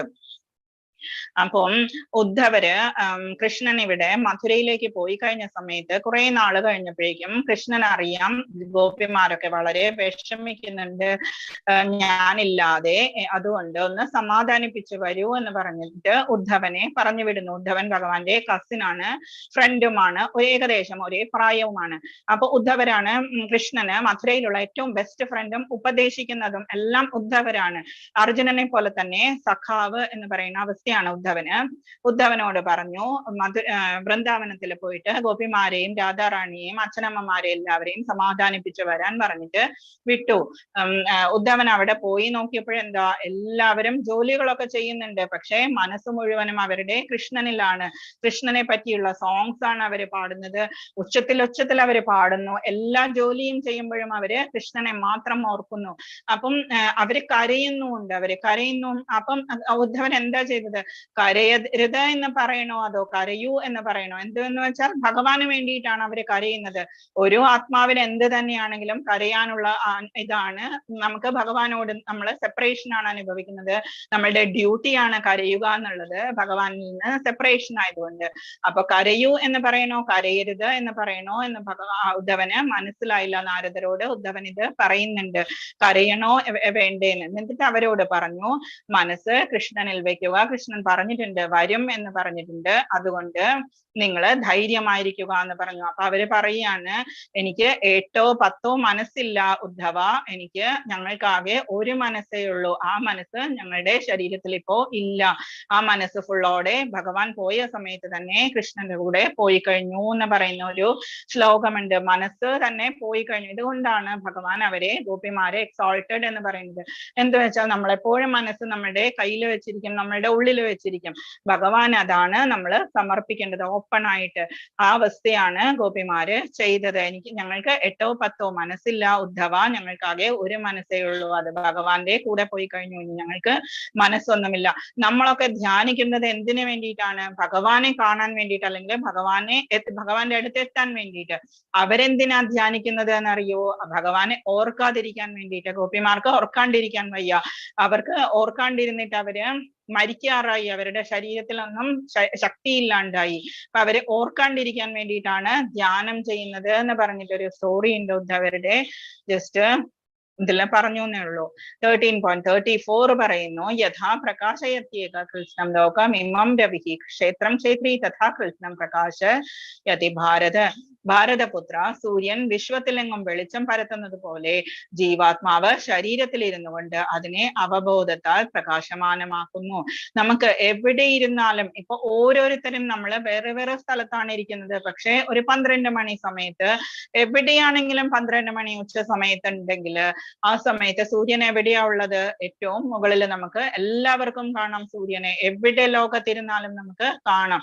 അതുപോലെയാണ് ജീവാത്മാവ് ശരീരത്തിലിരുന്നു കൊണ്ട് ഒരു ആത്മാവ്, പക്ഷെ എല്ലാത്തിലും അതേ ശക്തിയാണുള്ളത്, അതേ ചേതനയാണുള്ളത്. അതിനെ അവബോധത്താൽ പ്രകാശമാനമാക്കുന്നു. നമ്മൾ ജസ്റ്റ് മനസ്സിലാക്കുക, ശരീരം എന്ന് പറയുന്നത് ആത്മാവിൽ നിന്നും ഡിഫറന്റ് ആണ്. ജസ്റ്റ് ഒരു ഡ്രസ്സ് മാറുന്നത് പോലെയാണ് നമുക്ക് ഈ ശരീരം കിട്ടിയിരിക്കുന്നത്. എന്തിനു വേണ്ടിയിട്ടാണ് ഈ ശരീരം കിട്ടിയിരിക്കുന്നത് നമ്മൾ മനസ്സിലാക്കുക, അത്രേ നമുക്ക് ആവശ്യമുള്ളൂ. ഇതാണ് നമ്മളൊരു ഉപകരണം എന്ന രീതിയിൽ നോക്കുമ്പോൾ. ഒരു കത്തിയാണ് കള്ളന്മാരുടെ കയ്യിൽ കിട്ടുക എന്നുണ്ടെങ്കിൽ അവരൊരു ജീവൻ അപഹരിക്കാം, അതല്ലെങ്കിൽ നമ്മളെ ഉപദ്രവിക്കാം. അതേസമയം ഒരു ഡോക്ടറിന്റെ കയ്യിലാണ് ഈ സെയിം കത്തി കിട്ടുന്നതെങ്കിലോ അയാളൊരു പേഷ്യന്റിനെ രക്ഷപ്പെടുത്തും, ഒരു ജീവനെ രക്ഷപ്പെടുത്തും. അതുപോലെയാണ് നമ്മളുടെ കയ്യിൽ കിട്ടിയിരിക്കുന്ന, നമ്മളുടെ ഈ ആത്മാവിന് കിട്ടിയിരിക്കുന്ന ശരീരം നമ്മൾ നേരായ വഴിയിലൂടെ ഉപയോഗിക്കുക. സദ്ബുദ്ധിയാണ് ഭഗവാനോട് ചോദിച്ചു വാങ്ങിക്കേണ്ടത്. ഭഗവാനാണെങ്കിലോ അത് തരാൻ റെഡിയുമാണ്. ദദാമി ബുദ്ധിയോഗം തം യനമാം ഉപയാന്തിതേ നമ്മൾ പഠിച്ചു. ആരാണോ ഭജതാം പ്രീതിപൂർവകം, എന്നെ പ്രീതിപൂർവം ഭജിക്കുന്നത്, അവർക്ക് ഞാൻ സദ്ബുദ്ധിയാണ് തരിക, എന്നെ പ്രാപിക്കാൻ വേണ്ടത് എന്ന് പറഞ്ഞിരിക്കുന്നു. അപ്പം ഇതില് നമ്മള് കർമ്മരംഗത്തിൽ ഒരു ക്വസ്റ്റ്യൻ പറഞ്ഞിട്ടില്ല. നമ്മളുടെ ഡെയിലി ഫുഡ് എന്ന് പറയുന്നതാണ് അന്നമയ കോശം. നമ്മളുടെ ശരീരം എന്ന് പറയുന്നത് കുറച്ച് കോശങ്ങളാൽ നിർമ്മിച്ചിട്ടുള്ളതാണ്. ഫസ്റ്റ് അന്നമയ കോശമാണ്. അത് നമ്മൾ ഡെയിലി ഫുഡിലൂടെ വരുന്നതാണ്. നമ്മൾക്ക് പുഷ്ടി തരുന്നതാണ്, നമ്മുടെ ശരീരത്തിന് ശക്തി തരുന്നതാണ്. നെക്സ്റ്റ് വരുന്നതാണ് പ്രാണമയം എന്ന് പറയുന്നത്. പ്രാണമയം എന്ന് പറയുന്നത് നമ്മുടെ പ്രാണനാണ്. നമ്മളുടെ ഉള്ളില് 10 തരം പ്രാണനുണ്ട് എന്ന് പറയുന്നു. ഓരോ സെന്റേഴ്സിലാ പ്രാണൻ ഇരിക്കുന്നുമുണ്ട്. ആ പ്രാണനാണ് ഏറ്റവും ലാസ്റ്റ് പ്രാണനാണ് ധനഞ്ജയൻ എന്ന് പറയുന്ന പ്രാണൻ. അതെന്താ ചെയ്യുക, നമ്മള് മരിച്ചു പോയി കഴിയുമ്പോൾ ഏറ്റവും ലാസ്റ്റ് പോകുക ധനഞ്ജയൻ എന്ന് പറയുന്ന പ്രാണനാണ്. അതവിടെ നമ്മൾ മരിച്ചു പോയി കഴിയുമ്പോൾ നമ്മുടെ ശരീരത്തോട് അത്രത്തോളം ഇഷ്ടമുള്ളത് കൊണ്ട് അത് അവിടെ കിടന്ന് കറങ്ങും, പിന്നെയും തിരിച്ചു കയറാൻ വേണ്ടിയിട്ട്. അതുകൊണ്ടാണ് നമ്മുടെ ശരീരം എന്ന് പറയുന്നത് എത്രയും പെട്ടെന്ന് ദഹിപ്പിക്കുക, അല്ലെങ്കിൽ എത്രയും പെട്ടെന്ന് എന്താ അതിന് ചെയ്യേണ്ടത് എന്ന് വെച്ചാൽ ചെയ്യുക എന്ന് പറയുന്നത്. നേരത്തോട് നേരം വെച്ചിരിക്കരുത് എന്ന് പറയുന്നത്. നമ്മൾക്ക് സനാതന ധർമ്മത്തില് ശരീരം അത്ര നേരം വെച്ചുകൊണ്ടിരിക്കരുത് എന്ന് പറയും. ഈ ധനഞ്ജയൻ എന്ന പ്രാണൻ തിരിച്ചു വരും, അതുകൊണ്ടാണ്. നെക്സ്റ്റ് വരുന്നത് നമ്മുടെ മനോമയം. നമ്മൾ കഴിക്കുന്ന ഫുഡ് എന്ന് പറയുന്നത് കുറച്ചൊക്കെ നമ്മുടെ ശരീരത്തിലേക്ക് പോകും, കുറച്ച് നമ്മുടെ പ്രാണനിലേക്ക് പോകും, കുറച്ച് പ്രാണനെ ശക്തിപ്പെടുത്താൻ വേണ്ടിയിട്ട് പോകും. പിന്നെ പോകുന്നത് മനോമയം അല്ലെങ്കിൽ ജ്ഞാനമയം. അതിലാണ് നമ്മുടെ വികാരം, വിചാരം, നമ്മുടെ ഇഷ്ടങ്ങൾ കിടക്കുന്നത്. മനോമയ ശരീരം ഫസ്റ്റ് വൺ ഞാൻ പറഞ്ഞു, എന്താണ് അന്നമയ ശരീരം. അന്നമയ ശരീരം നമ്മൾ കഴിക്കുന്ന ഫുഡായിട്ടുള്ള നമ്മുടെ ഗ്രോസ് ബോഡി. അത് കഴിഞ്ഞിട്ട് വരുന്നത് പ്രാണമയ ശരീരം. നമ്മൾ ഈ കഴിക്കുന്ന ഫുഡ് കുറച്ചൊക്കെ പ്രാണനിലേക്ക് പോകും. നെക്സ്റ്റ് വരുന്നത് മനോമയം അല്ലെങ്കിൽ ജ്ഞാനമയം. അതില് വികാരം, വിചാരം, ഇച്ഛ ഇതൊക്കെ പെടും. നെക്സ്റ്റ് വരുന്നത് വിജ്ഞാനമയം എന്ന് പറയുന്നത്. ആ വിജ്ഞാനമയത്തിലാണ് നമ്മള് ശരീരം വേറെ ആത്മാവ് വേറെ എന്ന് പറയുന്ന ബ്രഹ്മ സാക്ഷാത്കാരം എന്ന് പറയുന്നത്. നെക്സ്റ്റ് വരുന്നതാണ് ആനന്ദമയ ശരീരം എന്ന് പറയുന്നത്. അതില് ഫുൾ ഹാപ്പിനെസ് മാത്രമേ ഉള്ളൂ. അതുകൊണ്ടാണ് അത് ഭഗവാനും നമ്മളുമായിട്ടുള്ള ഐക്യം ആണ് നമ്മളുടെ കാണിച്ചു തരുന്നത്. അതുകൊണ്ടാണ് നമ്മൾ പ്യൂരിഫൈഡ് ആയിട്ടുള്ള ഭക്ഷണം മാത്രമേ കഴിക്കാനാവൂ. നമ്മൾ പ്രസാദം കൂടുതൽ കഴിക്കുക, തീർത്ഥം കുടിക്കുക എന്നൊക്കെ പറയുന്നത്. മനസ്സിന് എന്താണ്, മനോമയ ശരീരത്തിന് നമ്മൾ എന്താ കൊടുക്കേണ്ടത്, അമൃതാണ് കൊടുക്കേണ്ടത്. ആ അമൃത് എവിടുന്നാണ് വരുന്നത്, നമ്മൾ ഇന്നലെ പറഞ്ഞു, നിഗമകൽപ്പതരോർഗളിതം ഫലം സുഖമുഖാദമൃതദ്രവ സംയുതം. സുഖമുഖത്തിൽ നിന്നും വന്നിട്ടുള്ള അമൃതമാണ് ഭാഗവതം എന്ന് പറയുന്നത്. പിബത ഭാഗവതം രസമാലയം. അത് കുടിക്കൂ, രസിക ഭുവി ഭാവുക. രസികന്മാരെ നിങ്ങളിത് കുടിക്കൂ എന്നാണ് വ്യാസ മഹർഷിയും ശുകദേവനൊക്കെ പറഞ്ഞിട്ടുള്ളത്. അതാണ്. ഇത്രയും മനസ്സിലായോ? ആനന്ദമയം ലാസ്റ്റ് ഇതാണ് പരമാനന്ദമയം എന്ന് പറയുന്നത്. 13.35 പറയുന്നു, ക്ഷേത്രം ക്ഷേത്രജ്ഞയോരേവ അന്തരം ജ്ഞാനചക്ഷുഷ ഭൂത പ്രകൃതി മോക്ഷം ച യേ വിദുർയാന്തിതേ പരം. ശരീരത്തിനും അതിനെ അറിയുന്നവനും, ക്ഷേത്രം ആരാണെന്ന് നമുക്കിപ്പോ മനസ്സിലായി, ക്ഷേത്രജ്ഞൻ ആരാണെന്ന് മനസ്സിലായി. ഇതിന്റെ വ്യത്യാസം എങ്ങനെയെന്ന് ജ്ഞാനദൃഷ്ടി കൊണ്ട് കാണാനും ഭൗതിക പ്രകൃതിയുടെ ബന്ധത്തിൽ നിന്ന് മുക്തി നേടാനും ഉതകുന്ന പ്രക്രിയ എന്തെന്നറിയാനും കഴിവുള്ളവർ പരമപദം പ്രാപിക്കും. നമ്മൾ ഇന്ന് ഏറ്റവും റിയൽ ആയിട്ടുള്ള നോളജ് എന്ന് പറയുന്നത്, ഏറ്റവും വലിയ നോളജാണ് നമ്മൾ ഇന്ന് പഠിച്ചിരിക്കുന്നത്. എങ്ങനെയാണ് നമ്മൾക്ക് ഇതിൽ നിന്ന് രക്ഷ നേടാവുന്നത്? നമ്മളുടെ 24 തത്വങ്ങൾ നമുക്കുണ്ട്. ജസ്റ്റ് എന്താ ചെയ്യേണ്ടത്, 24 തത്വങ്ങളും കൊണ്ട് നമ്മൾ നമസ്കരിക്കുക ഭഗവാനെ. മന്മനാ ഭവമദ്ഭക്തോ മദ്യാജീമാം നമസ്കുരു. ഇത്രയേ ചെയ്യേണ്ട ആവശ്യമുള്ളൂ. അപ്പോഴാണ് നമ്മൾക്ക് പരമപദം ഭഗവാൻ പ്രോമിസ് ചെയ്തിട്ടുണ്ട്. ഭഗവാൻ ഓപ്പൺ ആയിട്ട് പ്രോമിസ് ചെയ്തിരിക്കുന്നു. ഇങ്ങനെയെല്ലാം ചെയ്യുന്നവർക്ക് എന്താണ് തരിക, ഇതെല്ലാം മനസ്സിലാക്കിയിട്ടുള്ളവർക്ക് പരമപദം എന്താ പ്രാപിക്കാനുള്ള അവസരമാണ് ഞാൻ നൽകുക. ഹരേ കൃഷ്ണ കൃഷ്ണ കൃഷ്ണ ഹരേ ഹരേ, ഹരേ രാമ രാമ രാമ ഹരേ ഹരേ. ഇന്നത്തെ ലെസൺ ഇതായിരുന്നു. ഇനി എന്തെങ്കിലും മനസ്സിലാവാനുണ്ടോ?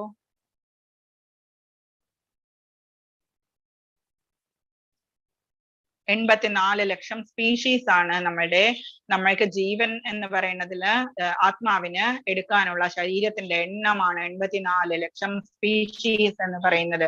30 മുക്കോടി ദേവന്മാർ എന്നൊക്കെ നമ്മൾ പറയും. ഇവരും നമ്മുടെ ഇതുപോലെ തന്നെയാണ്. നമ്മൾക്ക് ഇറ്റേണൽ ലൈഫ് കിട്ടുമ്പോൾ നമ്മൾ ദേവന്മാരായി മാറും. 30 മുക്കോടി എന്ന് പറഞ്ഞാൽ 33 തരം എന്നാണ് അതിന്റെ അർത്ഥം. 33 കോടി. കോടി എന്ന് പറയുന്നതിന്റെ മീനിങ് ആണ് തരം എന്നുള്ളത്. 33 ടൈപ്പ് എന്ന് പറയുന്നത്.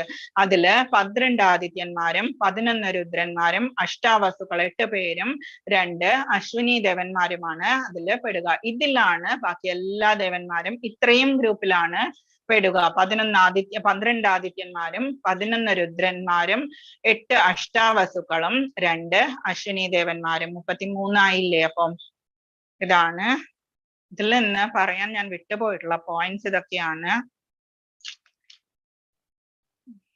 ഓക്കെ, ഇനി എന്തെങ്കിലും അറിയണോ?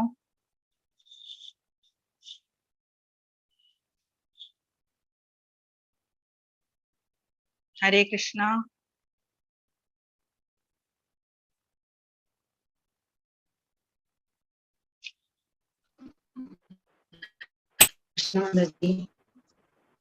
ഹരേ കൃഷ്ണ, ചോദിച്ചോളൂ.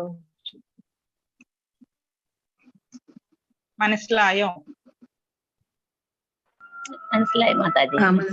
എല്ലാവർക്കും മനസ്സിലായോ? മനസ്സിലായി മാതാജി. കഥയൊക്കെ നന്നായിരുന്നു. ഓക്കെ, കഥകൾ ഉണ്ടെങ്കിലേ ഇതൊക്കെ ഇത്രയും ഡീപ്പാണ് എന്ന് നമുക്ക് മനസ്സിലാവുള്ളൂ. അതുകൊണ്ടാണ് അതൊക്കെ പറയുന്നത്. ഓക്കെ, പിന്നെ ഡൊണേഷന്റെ കാര്യം. ജയദേവ സ്വാമികളുടെ കഥ നന്നായിട്ടുണ്ട്. പ്രഭുജി ഓരോ ഇത് കൊടുത്തിട്ടുണ്ടായിരുന്നു, ഡൊണേഷന്റെ ഒരു ലിങ്ക് അയച്ചു തന്നിട്ടുണ്ടായിരുന്നു. ഇൻട്രസ്റ്റഡ് ആയിട്ടുള്ളവര് മസ്റ്റ് ആയിട്ട് അതൊക്കെ ചെയ്യുക. നമ്മള് പൈസയുള്ളവരെല്ലാവരും കമ്പൽസറി ഒന്നുമില്ല, നമുക്ക് കഴിയാവുന്ന ഹെൽപ്പ് നമ്മൾ ചെയ്യുക. ആയുസ്സിൽ ഒന്നേ ഉണ്ടാവുള്ളൂ നമ്മൾക്ക് ക്ഷേത്രം പോലെയുള്ള കാര്യങ്ങളൊക്കെ നിർമ്മാണം എന്ന് പറയുന്നത്. കഴിവുള്ളവർ അതിനു വേണ്ടിയിട്ട് ഡൊണേറ്റ് ചെയ്യുക. ഇന്ന് ലിങ്ക് അയച്ചു കൊടുത്തിട്ടുണ്ട്, ജസ്റ്റ് ഒന്ന് നോക്കുക കേട്ടോ. Okay okay Mataji. ഓക്കെ, ഇനി എന്താ അറിയാനുള്ളത്? ഹരേ കൃഷ്ണ.